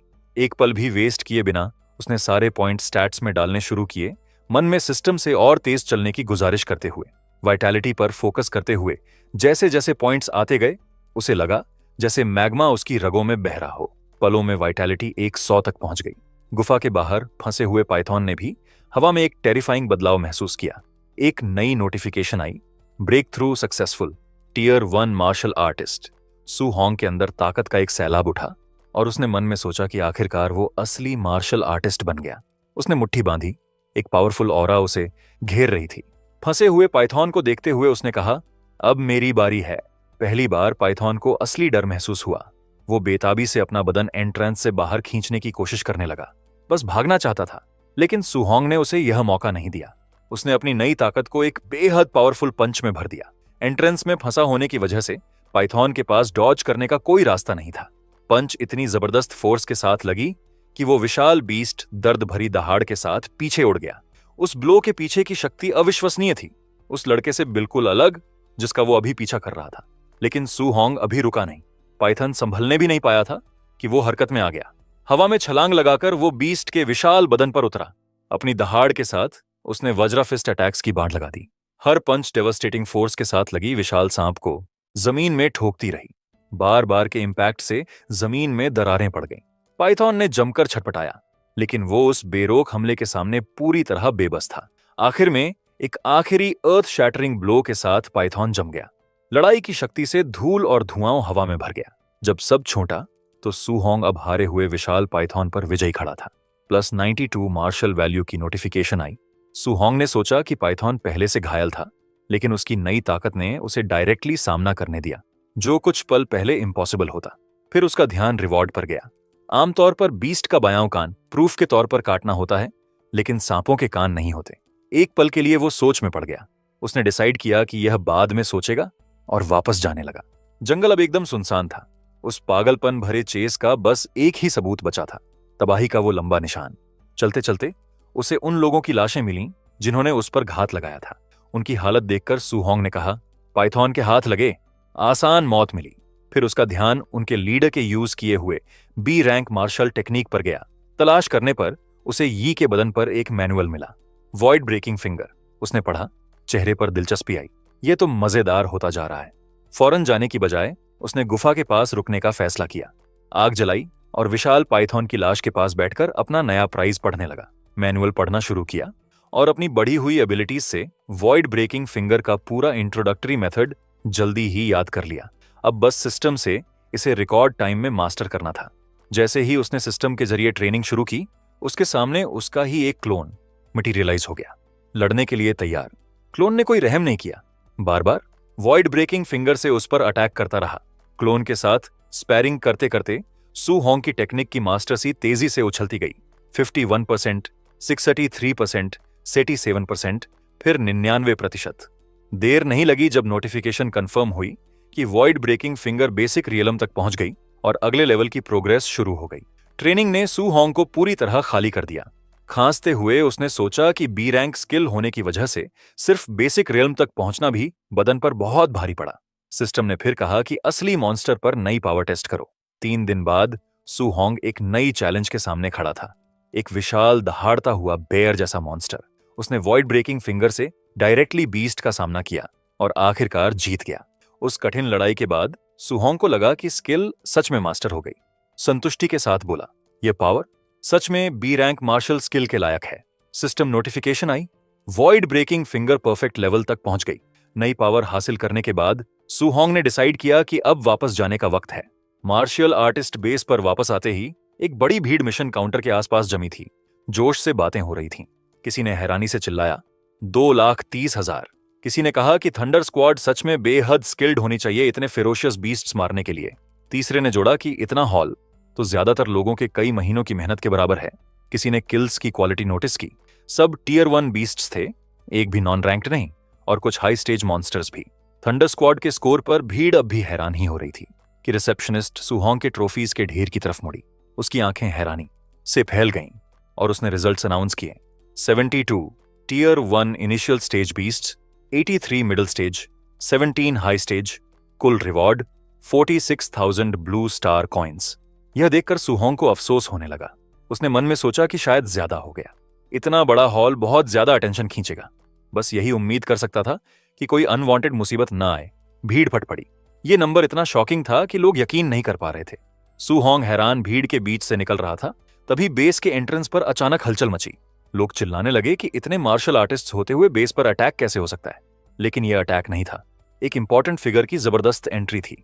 भीड़ दो तरफ हो गई और एक आदमी गार्ड्स के साथ अंदर आया। ये बेस का इंचार्ज और योंग का अंकल। सीरियस चेहरे के साथ उसने अपने लोगों को हुक्म दिया कि पूरे बेस को ब्लॉकेड करो, किसी को भी बाहर मत जाने दो, एक मक्खी भी नहीं। गार्ड्स तुरंत हुक्म पर चल दिए। एक दूसरा सुपरवाइजर दौड़ता आया और यीची से पूछा कि क्या हो रहा है। यीची की आवाज ठंडी थी। मेरा भतीजा योंग और उसके साथ के चारों मार्शल आर्टिस्ट्स सब मर गए। भीड़ पर एक शॉक्ड खामोशी छा गई। लोग फुसफुसाने लगे कि यंग मास्टर योंग और उसका पूरा ग्रुप खत्म हो गया। लेकिन सब दुखी नहीं थे। किसी ने धीरे से कहा कि अच्छा हुआ योंग ने बेस पर हर किसी को लूटा था। दूसरे ने जोड़ा कि अगर इसके पावरफुल अंकल नहीं होते तो कोई ना कोई पहले ही उसे निपटा देता। फुसफुसाहट को नजरअंदाज करते हुए यीची ने लॉकडाउन की असली वजह अनाउंस की। योंग के बदन से एक valuable B rank martial skill गायब है। उसने हुक्म दिया कि बेस के हर मार्शल आर्टिस्ट की तलाशी ली जाए। जब तक सब क्लियर नहीं हो जाते कोई बाहर नहीं जाएगा। यह सुनकर सुहोंग को थोड़ी राहत मिली। उसने सोचा कि लाशों की हालत साफ पाइथन की तरफ इशारा करती है, इसलिए मौत उस तक नहीं पहुंचनी चाहिए। लेकिन जैसे जैसे तलाशी आगे बढ़ी वो बेचैन होने लगा। उसने नोटिस किया कि लोग उसकी तरफ देख देख कर आपस में फुसफुसा रहे हैं और उसे शक होने लगा कि यह तलाशी स्पेसिफिकली उसे टारगेट कर रही है। उसका शक सच निकला जब यी गार्ड्स के साथ सीधे उसकी तरफ बढ़ा। ऊपर से यी का लहजा पोलाइट था।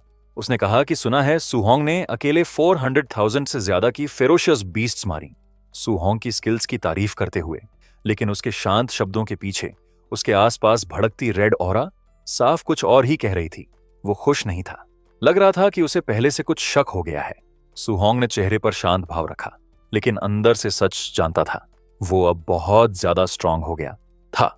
मन के एक कोने में उसने सोचना शुरू किया, अगर हालात सच में बिगड़ गए तो क्या वो इस आदमी को हरा सकता है। व्हाइट फॉक्स के पिता ने पहले बात की। उन्होंने कहा कि सुना है सुहोंग ने अकेले 400,000 क्रेडिट्स की फेरोशियस बीस्ट्स मारी।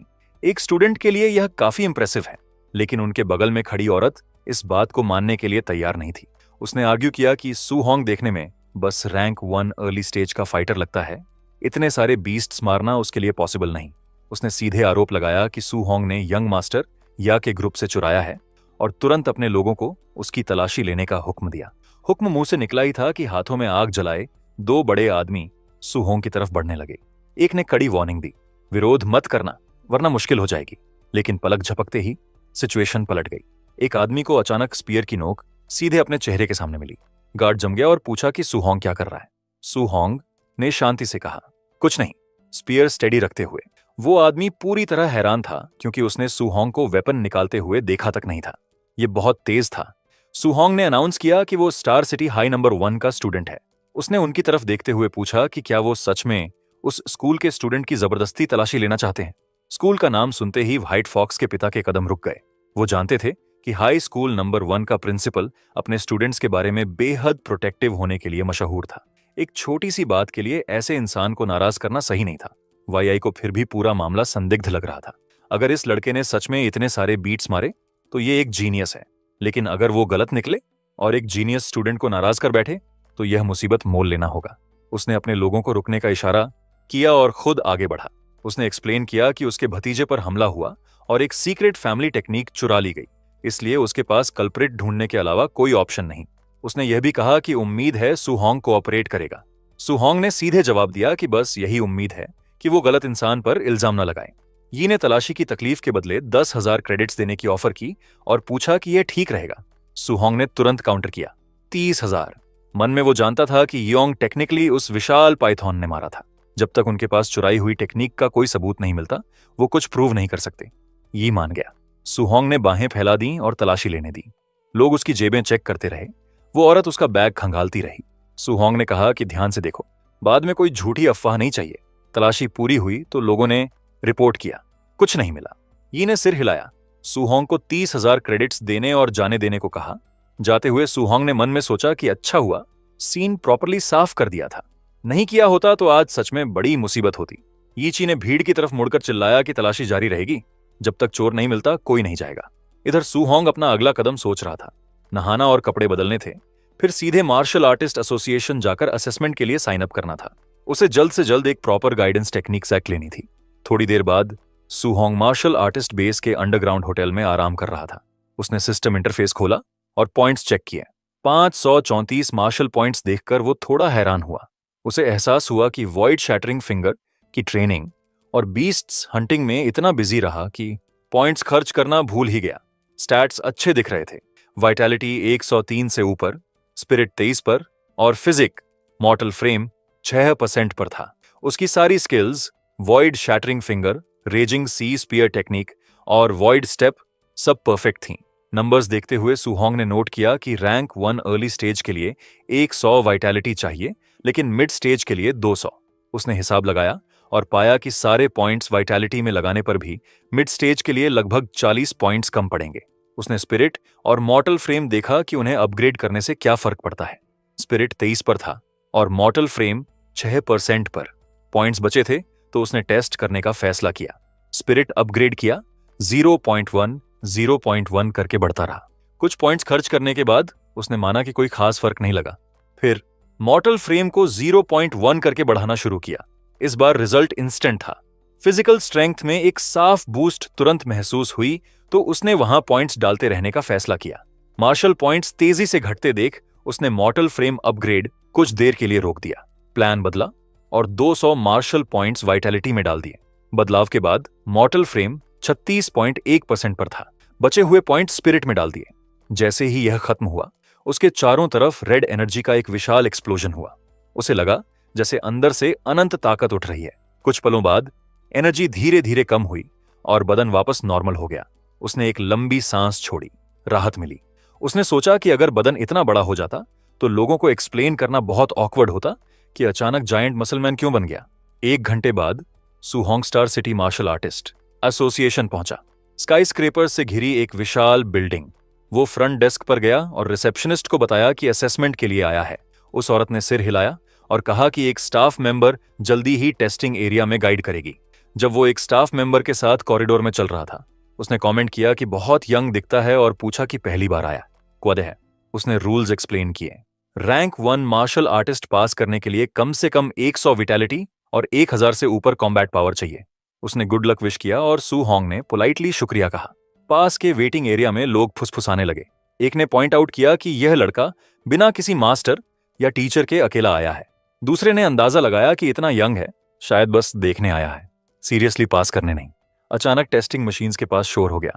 मशीन ने अनाउंस किया कि पांजिया की वाइटैलिटी 102 है, लेकिन कॉम्बैट पावर सिर्फ 992 है, यानी फेल। पांजिया जोर से गाली देते हुए फ्रस्ट्रेटेड हो गया कि इतने थोड़े से फर्क से रह गया। सुहोंग और स्टाफ मेंबर टेस्टिंग जोन में दाखिल हुए। तभी एक और अनाउंसमेंट आई। ली मिंग की विटैलिटी 105 थी और वो पास हो गया। सिस्टम ने उसे कॉम्बैट पावर टेस्ट की तरफ बढ़ने को कहा। ली मिंग पंचिंग मशीन के सामने आया, जोर से मुट्ठी घुमाई और एक भारी पंच मारी। स्क्रीन पर नंबर फ्लैश हुआ, 1763। वो आसानी से पास हो गया। भीड़ में से किसी ने हैरानी से कहा कि 1763 तो रैंक 1 मिड स्टेज फाइटर का लेवल है। किसी ने पूछा कि क्या यह रेजिंग थंडर डोजो के जोंगमिंग का डिसाइपल है।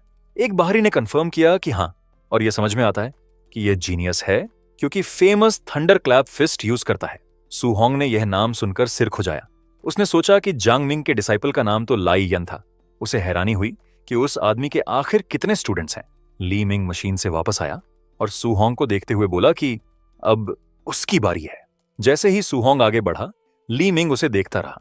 उसने सोचा कि इतनी कम उम्र में टेस्ट दे रहा है तो जरूर कोई जीनियस होगा।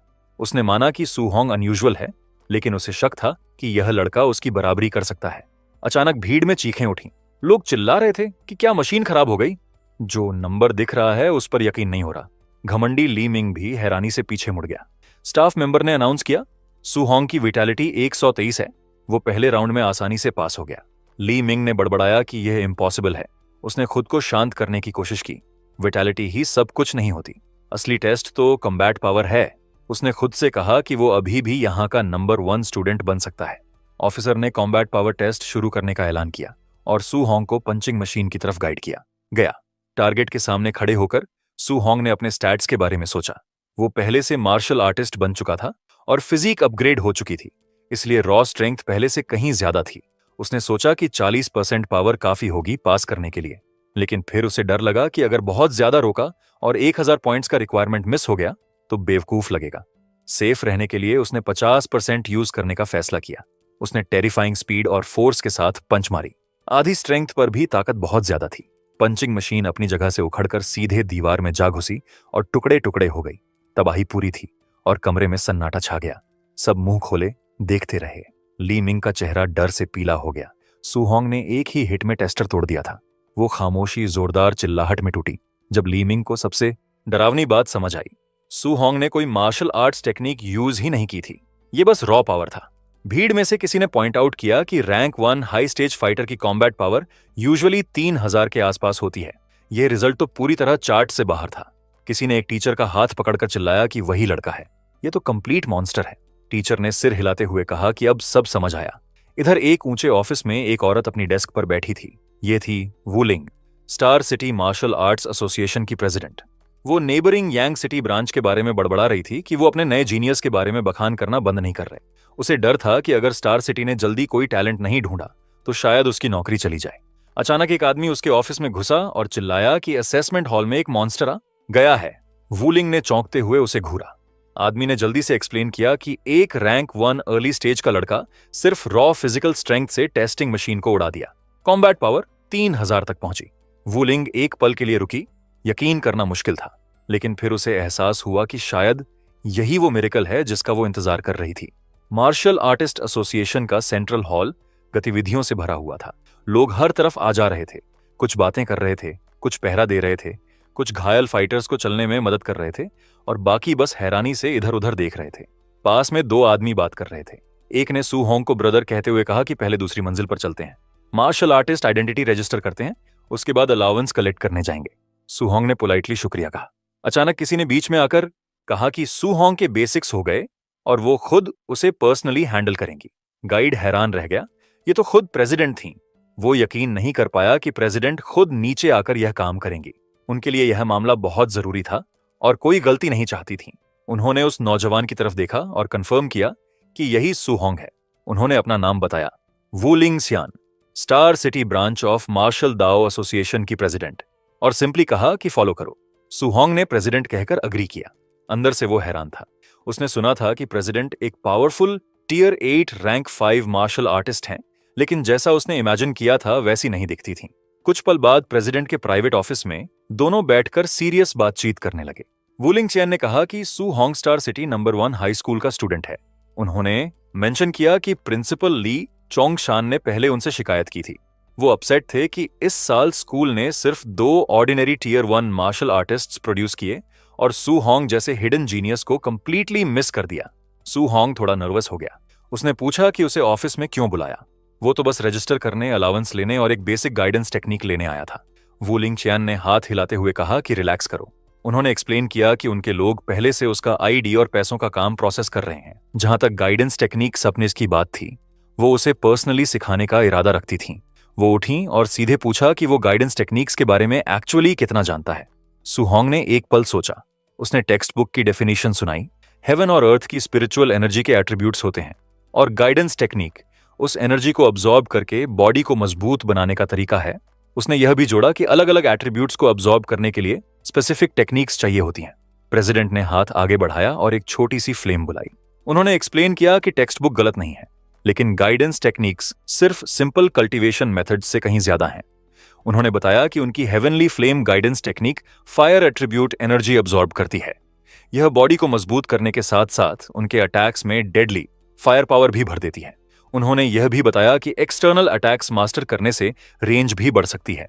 हालांकि उन्होंने नोट किया कि टियर 1 मार्शल आर्टिस्ट के लिए बस एलिमेंट की एक हल्की झलक रखना भी इंप्रेसिव होता है, पूरी मुट्ठी को उसमें लपेटना बिगिनर्स के लिए लगभग इम्पॉसिबल है। सू होंग हैरान था कि यह टेक्निक्स अटैकिंग के लिए भी यूज हो सकती हैं।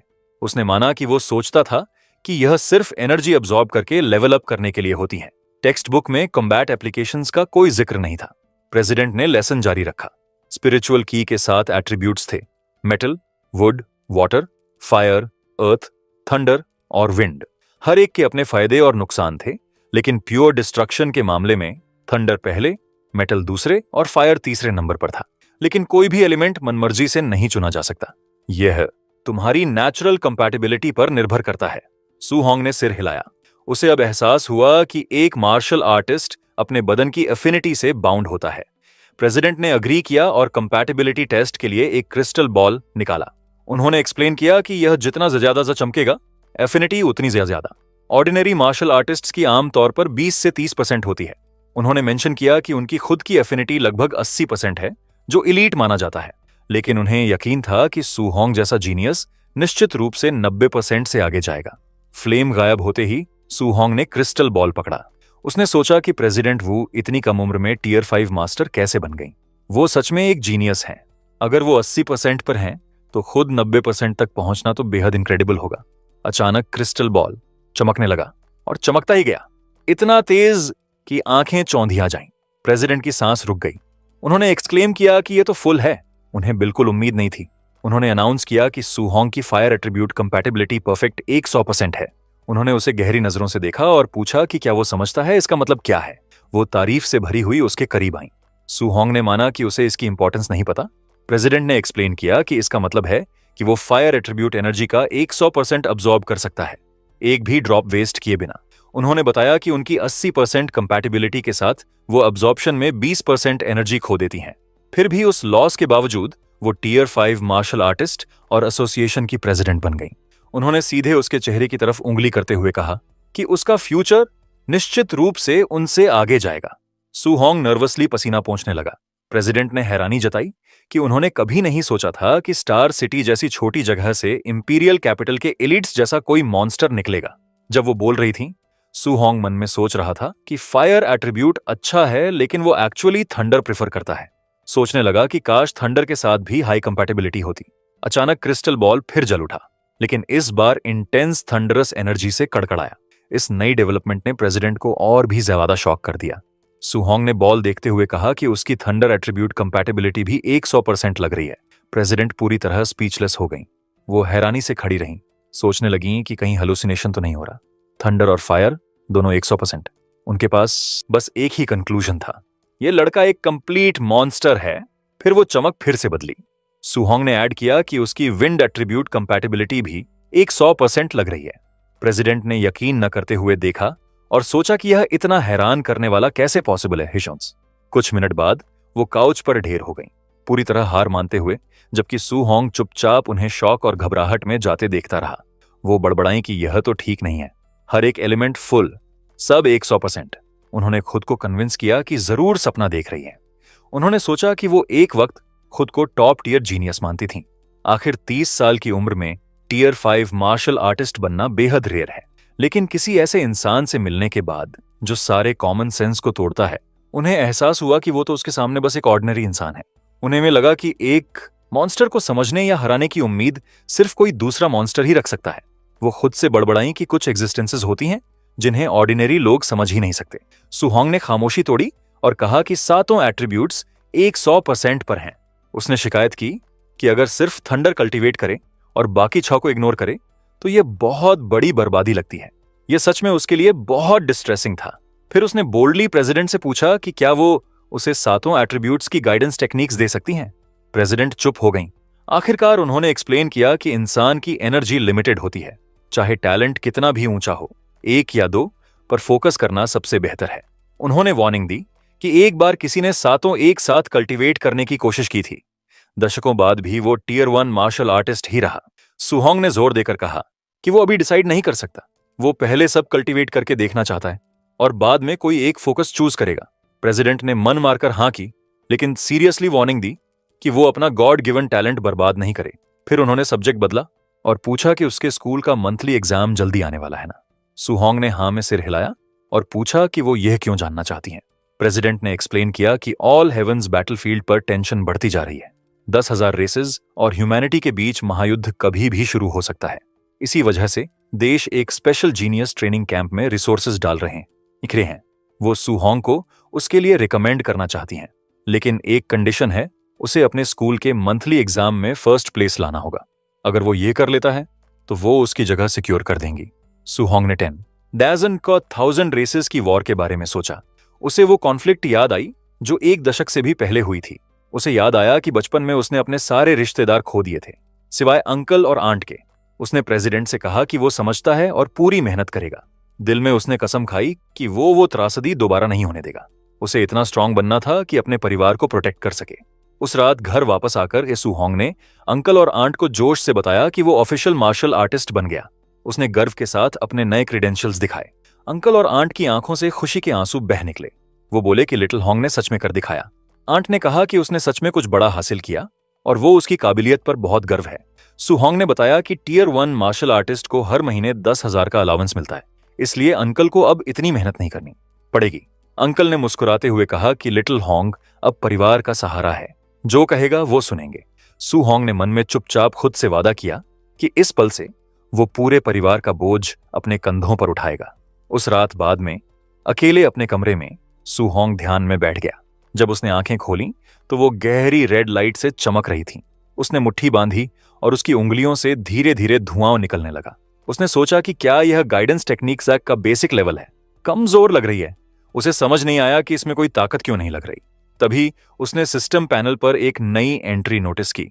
गाइडेंस टेक्निक वहां दिख रही थी। कंफर्म हुआ कि उसने इसे सक्सेसफुली सीख लिया। स्टेटस डिटेल्स चेक करने पर दिखा कि यह अभी लेवल 1 पर है। वो सोचने लगा कि क्या गाइडेंस टेक्निक्स को भी स्किल्स की तरह लेवल अप किया जा सकता है। प्रेसिडेंट वू ने यह कभी मेंशन नहीं किया था। अगर इन टेक्निक्स के लेवल्स होते तो वो जरूर बताती। अचानक उसे एक रियलाइजेशन हुई। क्या हो अगर सिर्फ वही इन्हें लेवल अप कर सकता है?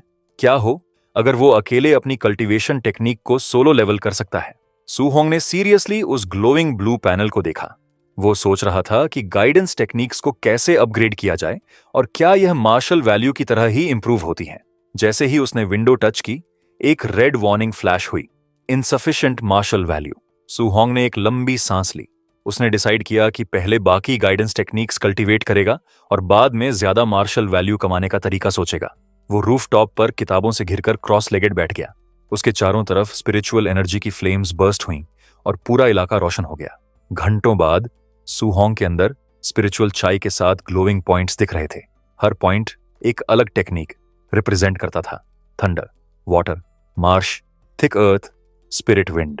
सातों अलग अलग एट्रीब्यूट्स एक दूसरे से टकरा रहे थे। सुहोंग ने दांत पीसे, पसीना बह रहा था। उसे समझ आया कि प्रेसिडेंट वू ने क्यों कहा था कि 7 टेक्निक्स कल्टीवेट करने वाला जीनियस दशकों तक टियर 1 पर स्टक रहा। उसने एनर्जी को चैनल करना जारी रखा, उसे कंट्रोल करने की कोशिश करते हुए। जब उसके आसपास फ्लेम्स उठ रही थीं, उसने नोटिस किया कि हालांकि सातों टाइप्स की क्यूआई उसके अंदर थी, वो एक बार में सिर्फ एक यूज कर सकता था। उसके हाथ में फायरची का एक बॉल बना जब वो भारी सांसें ले रहा था। फ्लेम्स हथेली में घूम रही थीं। उसे एहसास हुआ कि अगर उसने जबरदस्ती दूसरा एट्रीब्यूट लगाया तो दोनों फोर्सेस टकराकर एक वायलेंट एक्सप्लोजन करेंगी। एनर्जी का एक बड़ा एक्सप्लोजन रूफटॉप पर हुआ और दोनों एट्रीब्यूट्स गायब हो गए। सुहोंग की आंखें सिकुड़ गईं। क्या थंडर और फायर कंबाइन नहीं हो सकते? उनकी नेचर मिलती जुलती लगती है, तो फिर ये एक दूसरे को क्यों रिजेक्ट कर रहे हैं? उसने फिर कोशिश की। थंडर की रोशनी और फायर की चिंगारियां उसकी उंगलियों के आसपास लिपट गईं। जैसे ही दोनों फोर्सेस मिले, एक और एक्सप्लोजन हुआ और एनर्जी बिखर गई। पसीने में भीगे हुए सुहोंग ने दांत पीसे और हार मानने से इनकार किया। चिल्लाया कि एक बार और। पूरी रात रूफटॉप से फ्लैशेस निकलती रहीं जब वो एट्रीब्यूट्स को फ्यूज करने की कोशिश करता रहा। भोर होते होते बिल्डिंग अभी भी सुहोंग की बिना रुके ट्रेनिंग की चिंगारियों से हल्की रोशनी में नहाई हुई थी। भारी सांसें लेते हुए, चेहरे पर पसीना बहते हुए उसने खुद से कहा कि बस थोड़ा और। हथेली में लाइटनिंग और फ्लेम थिरक रही थी। वो जिद से बोला कि बस एक छोटी सी कोशिश और। दांत भींचते हुए चिल्लाया कि अब फ्यूज हो जाओ। लाइटनिंग और फायर उसकी बाहों से लिपट गईं जब उसने दोनों एनर्जीज को एक साथ धकेला। उसकी हथेली में एक चमकदार फ्लेम फट पड़ी। पूरी रात कोशिश करने के बाद आखिरकार वो कामयाब हो गया। उसने राहत से उस फ्लेम को देखा। कपड़े ठीक करते हुए उसने डिसाइड किया कि अब बाहर जाकर इस ताकत को टेस्ट करने का वक्त है। स्टार सिटी के सिटीजन मार्शल आर्ट्स स्क्वायर में एक बड़े प्लाजा में जहां क्लॉक टावर था, ट्रेनिंग रोबोट्स तैयार खड़े थे। सुहोंग एक स्पाइडर के आकार के कॉम्बैट टेस्टर के सामने खड़ा था। उसने नोट किया कि इस बार टियर 3 टेस्टर चूज किया है। उम्मीद थी कि यह नहीं टूटेगा। याद था कि पहले 50% पावर से 3000 तक पहुंचा था, इसलिए उसने पहले 30% से ट्राई करने का फैसला किया। उसने ग्लोइंग फिस्ट से स्ट्राइक की। रिजल्ट 2300 से ऊपर गया। वो हैरान था। 30% स्ट्रेंथ पर तो लगभग 1800 होना चाहिए था, लेकिन 500 ज्यादा आया। उसने अपने हाथ में लाइटनिंग देखी। थंडर की अकेली ताकत पहले से बहुत स्ट्रांग थी। फिर उसने मुट्ठी बांधकर निशाना लगाया। सोचा कि फ्यूज्ड थंडर और फायर मिलाने पर कितनी ताकत निकलेगी, और कंबाइंड फोर्स रिलीज की। उसकी पंच ओवरवेलमिंग स्पीड और पावर के साथ टेस्टर में घुसी। स्क्रीन फ्लैश हुई। 3041। सुहोंग हैरानी से देखता रहा। यह उम्मीद से कहीं ज्यादा था। उसने शौक में बड़बड़ाया कि 3000 कैसे पार हो गया। टूटे हुए टेस्टर के पास हाथ मलते हुए उसे एहसास हुआ कि उसकी फ्यूज्ड पावर का 30% पहले से ही tier 1 high stage martial artist को पार कर गया। उसने अपना स्टेटस देखा और एक लंबी सांस ली। विटैलिटी सिर्फ 123 थी। यह रिजल्ट और भी टेरिफाइंग था। अगर 2 एट्रीब्यूट्स मिलाने पर इतनी ताकत निकली तो 7 मिलाने पर कैसी स्ट्रेंथ होगी। यह सोचकर एक्साइटमेंट से भर गया। हाथ में फ्लेम्स और लाइटनिंग देखते हुए मुस्कुराया। उसने डिसाइड किया कि अगली बार 3 एट्रीब्यूट्स फ्यूज करने की कोशिश करेगा। बाद में वो रूफटॉप पर पूरी तरह थका हुआ, बिना शर्ट के, पसीने में भीगा पड़ा था। भारी सांसें ले रहा था जब छोटी छोटी रोशनियां उसके आसपास तैर रही थीं। 2 एट्रीब्यूट्स फ्यूज करना मुश्किल था, लेकिन 3 फ्यूज करना कहीं ज्यादा मुश्किल लग रहा था। उसने 7 पैटर्न्स को बार बार अलग अलग तरीके से अरेंज किया, लेकिन कोई प्रोग्रेस नहीं हुई। फिर भी उसने इमेजिन किया कि अगर कामयाब हो गया तो कितनी ताकत होगी। उसने सिस्टम चेक किया, सोचा कि टेक्निक्स लेवल अप करने से कोई फर्क पड़ेगा क्या। स्क्रीन पर उसकी लेवल 1 टेक्निक्स की लिस्ट थी। Thunder, flame, water. उसे याद आया कि मंथली एग्जाम कल है और उसे मार्शल वैल्यू कमानी है। अगले दिन star city number 1 high school में स्टूडेंट्स जमा हो गए। प्रिंसिपल स्टेज पर आए। उन्होंने अनाउंस किया कि यह एग्जाम अलग है। फ्रंटलाइन प्रेशर की वजह से अब हर साल एक स्पेशल ट्रेनिंग कैंप होगी जिसमें जीनियस को सिलेक्ट किया जाएगा। उन्होंने एक्सप्लेन किया कि कैंप में पावरफुल आर्ट्स, रेयर पिल्स और ग्रैंड मास्टर इंस्ट्रक्टर्स जैसे रिसोर्सेज हैं। एग्जाम में top 3 students star city training camp में ज्वाइन करेंगे। स्टूडेंट्स एक्साइटेड हो गए। जीनियस ट्रेनिंग कैंप के बारे में चिल्लाने लगे। दूसरे शॉक्ड थे कि टियर 7 ग्रैंड मास्टर पढ़ा सकता है, जबकि उनके प्रिंसिपल सिर्फ टियर 3 हैं। सुहोंग थकान भरी नजरों से आगे देख रहा था। प्रेसिडेंट वू ने कहा था कि फर्स्ट प्लेस लाने पर वो उसे स्पॉट देंगी, लेकिन टॉप 3 को तो वैसे भी स्पॉट मिलती है ना। एक दोस्त ने सुहोंग को बताया कि चेन शान और ली टू अब टियर 1 मार्शल आर्टिस्ट्स बन गए हैं और दूसरों ने भी थंडर रश फिस्ट सीख ली है। सुहोंग कंफ्यूज्ड हो गया। सिर्फ 10 दिन मिस किए थे और ये पहले ही ब्रेक थ्रू कर गए। दोस्त ने एक्सप्लेन किया कि प्रिंसिपल ने इंस्ट्रक्टर चेन से प्राइवेट लेसन्स दिलवाए। अब चेन शेन और लियू की वाइटैलिटी 100 से ऊपर है और उनकी थंडर रश फिस्ट 3 बार एको करती है। अचानक चेन शेन और लियू आगे आए। एक ने कहा कि वो सबको दिखाना चाहता है कि असली जीनियस कौन है। दूसरे ने जवाब दिया कि उम्मीद है पिटने के बाद भी कॉन्फिडेंट रहेगा। जैसे ही प्रिंसिपल स्टेज से उतरे, इंस्ट्रक्टर चेन ने पूछा कि क्या उन्हें वो जीनियस मिला जिसने 9 echo thunder rush fist use की थी। प्रिंसिपल ली ने कहा कि उन्होंने हर जगह ढूंढा, लेकिन नहीं लगता कि वो उनके स्कूल का है। बात हो ही रही थी कि पीछे से आवाजें आईं और दोनों मुड़े। एक ब्लैक सूट में एक आदमी 2 और लोगों के साथ आ रहा था। यह था जोंगमिंग, सुहोंग का स्पीयर टीचर, लाई मिंग और ली यन के साथ। जोंगमिंग ने मजाक करते हुए पूछा कि प्रिंसिपल ली इतने उदास क्यों दिख रहे हैं। प्रिंसिपल ने पूछा कि जोंगमिंग यहां क्यों आया। जोंगमिंग ने मुस्कुराते हुए कहा कि स्टूडेंट्स कमजोर लग रहे हैं। वो 2 डिसाइपल्स लाया है और सजेस्ट किया कि एग्जाम के बाद फर्स्ट प्लेस स्टूडेंट उनके साथ स्पार करे। प्रिंसिपल ली का चेहरा कस गया। जोंगमिंग उन्हें एम्बेरस करने आया था। अगर मना किया तो मानना पड़ेगा कि स्कूल में टैलेंट नहीं है। जोंगमिंग ने कहा कि स्टूडेंट्स कमजोर लगते हैं, इसीलिए मना करना समझ में आएगा। इंस्ट्रक्टर चेन ने तड़क कर पूछा कि जोंगमिंग झगड़ा ढूंढ रहा है क्या? पास खड़े जोंगमिंग के स्टूडेंट ली एन ने भीड़ की तरफ इशारा करते हुए टीचर को कहा कि बुरी खबर है, सुहोंग यहां है। जोंगमिंग कंफ्यूज्ड हुआ और पूछा कि कौन सा सुहोंग? स्टूडेंट्स की तरफ देखा तो पीछे खड़े सुहोंग को पहचान लिया। जोंगमिंग हैरानी से चिल्लाया कि यही वो छोटा मॉन्स्टर है। सुहोंग ने शांत नजरों से हल्की मुस्कान के साथ उनकी तरफ देखा। जोंगमिंग हैरानी से पसीना पोंछने लगा। उसे एहसास हुआ कि जिस लड़के की बात हो रही थी वो नंबर 1 हाई स्कूल का ही है। उसने अपने डिसिप्लिन को परेशानी से देखा। अगर लाई यान और लाई मिन ने सू होंग से लड़ा तो हारेंगे। फेस बचाने के लिए मैच अवॉइड करना होगा। उसने जल्दी से मुस्कुराते हुए प्रिंसिपल ली से कहा कि नाराज मत हो, वो तो बस मजाक कर रहा था, कोई कंपटीशन नहीं होगी। अपने ही डिसाइपल्स को कहा कि स्टूडेंट्स के सामने ये तो कुछ भी नहीं है। लाई यान और लाई मिंग ने तुरंत हार मान ली। प्रिंसिपल ली और इंस्ट्रक्टर चेन को गुस्सा आया। उन्हें लगा यह लोग सार्कास्टिकली मजाक उड़ा रहे हैं। थोड़ी देर बाद अरीना में एक जोरदार अनाउंसमेंट हुई। मैच नंबर 666 सू होंग शुरू होने का ऐलान। स्टैंड से सू होंग का दोस्त बेचैनी से देख रहा था। उसने नोट किया कि सू होंग का ओपोनेंट एक क्वाजी मार्शल आर्टिस्ट है। ये अनलकी है। वो सू होंग की तरफ चिल्लाया कि ज्यादा जोर मत लगाना, इतनी जल्दी चोट मत लगवाना। ओपोनेंट चुनपिंग आगे आया। उसने पूछा कि सू होंग खुद चलकर नीचे जाएगा या पिटकर। मुट्ठी बांधकर कॉन्फिडेंट अंदाज में चार्ज करने लगा, लेकिन रिएक्ट करने से पहले ही सू होंग हिला। वो गायब हुआ और एक पल में चुनपिंग के ठीक सामने प्रकट हो गया। एक साफ स्ट्राइक में चुनपिंग हवा में उड़ गया। इंपैक्ट से वो उल्टा हो गया और जोर से जमीन पर जा गिरा। सब हैरानी से देखते रहे। एक स्टूडेंट ने पूछा कि सू होंग इतना फियर्स कब हो गया? दूसरे स्टंड होकर चुप रह गए। सू होंग धुएं में शांत खड़ा था। सबको एहसास हुआ कि उसने एक क्वाजी मार्शल आर्टिस्ट को सिर्फ एक मूव में हरा दिया। स्टैंड्स में इंस्ट्रक्टर चेन हैरानी से सू होंग को देख रहे थे। सोच रहे थे कि यह स्टूडेंट कहां से आया और उनकी प्राइवेट ट्यूटरिंग में क्यों नहीं आया। प्रिंसिपल ली ने खुद को ब्लेम किया कि इसे पहले नोटिस नहीं किया। उन्हें लगा कि सू होंग को पहले ट्रेन न करके उन्होंने एक टैलेंट बर्बाद किया। इंस्ट्रक्टर चेन ने कहा कि सू होंग जाना पहचाना लगता है, लेकिन याद नहीं आ रहा कहां देखा। दोनों ने ध्यान चेन शान और ली टू के सेमीफाइनल मैच की तरफ लगाया। विनर जल्दी ही पता चलने वाला था। लड़ाई देखते हुए उन्हें लगा कि दोनों बराबर हैं। विनर प्रिडिक्ट करना मुश्किल है। स्टेज पर लियू ने चेन शान को वार्निंग दी कि चूंकि दोनों 3 एको थंडर रश फिस्ट यूज करते हैं, जीतने के लिए चेन को अपनी स्ट्रॉन्गेस्ट मूव चाहिए होगी। लियू ने पूरी ताकत से अटैक किया। लियू ने चार्ज करते हुए एक्सप्लोसिव फिस्ट स्लैम की। चेन शान चिल्लाते हुए ब्लॉक किया। इंपैक्ट से फ्लोर पर हवा की लहर चली। चेन शान की मुट्ठी फ्लेम्स से फट पड़ी। उसने लियू को ललकारा कि ध्यान से देखे, वो स्कूल का असली नंबर 1 है। स्टूडेंट्स ने शॉक्ड होकर चिल्लाया कि चेन शान ने एट्रीब्यूट एक्सटर्नलाइजेशन मास्टर कर लिया। सबने पावरफुल फायर एट्रीब्यूट को पहचाना, थंडर के बाद सबसे स्ट्रांग।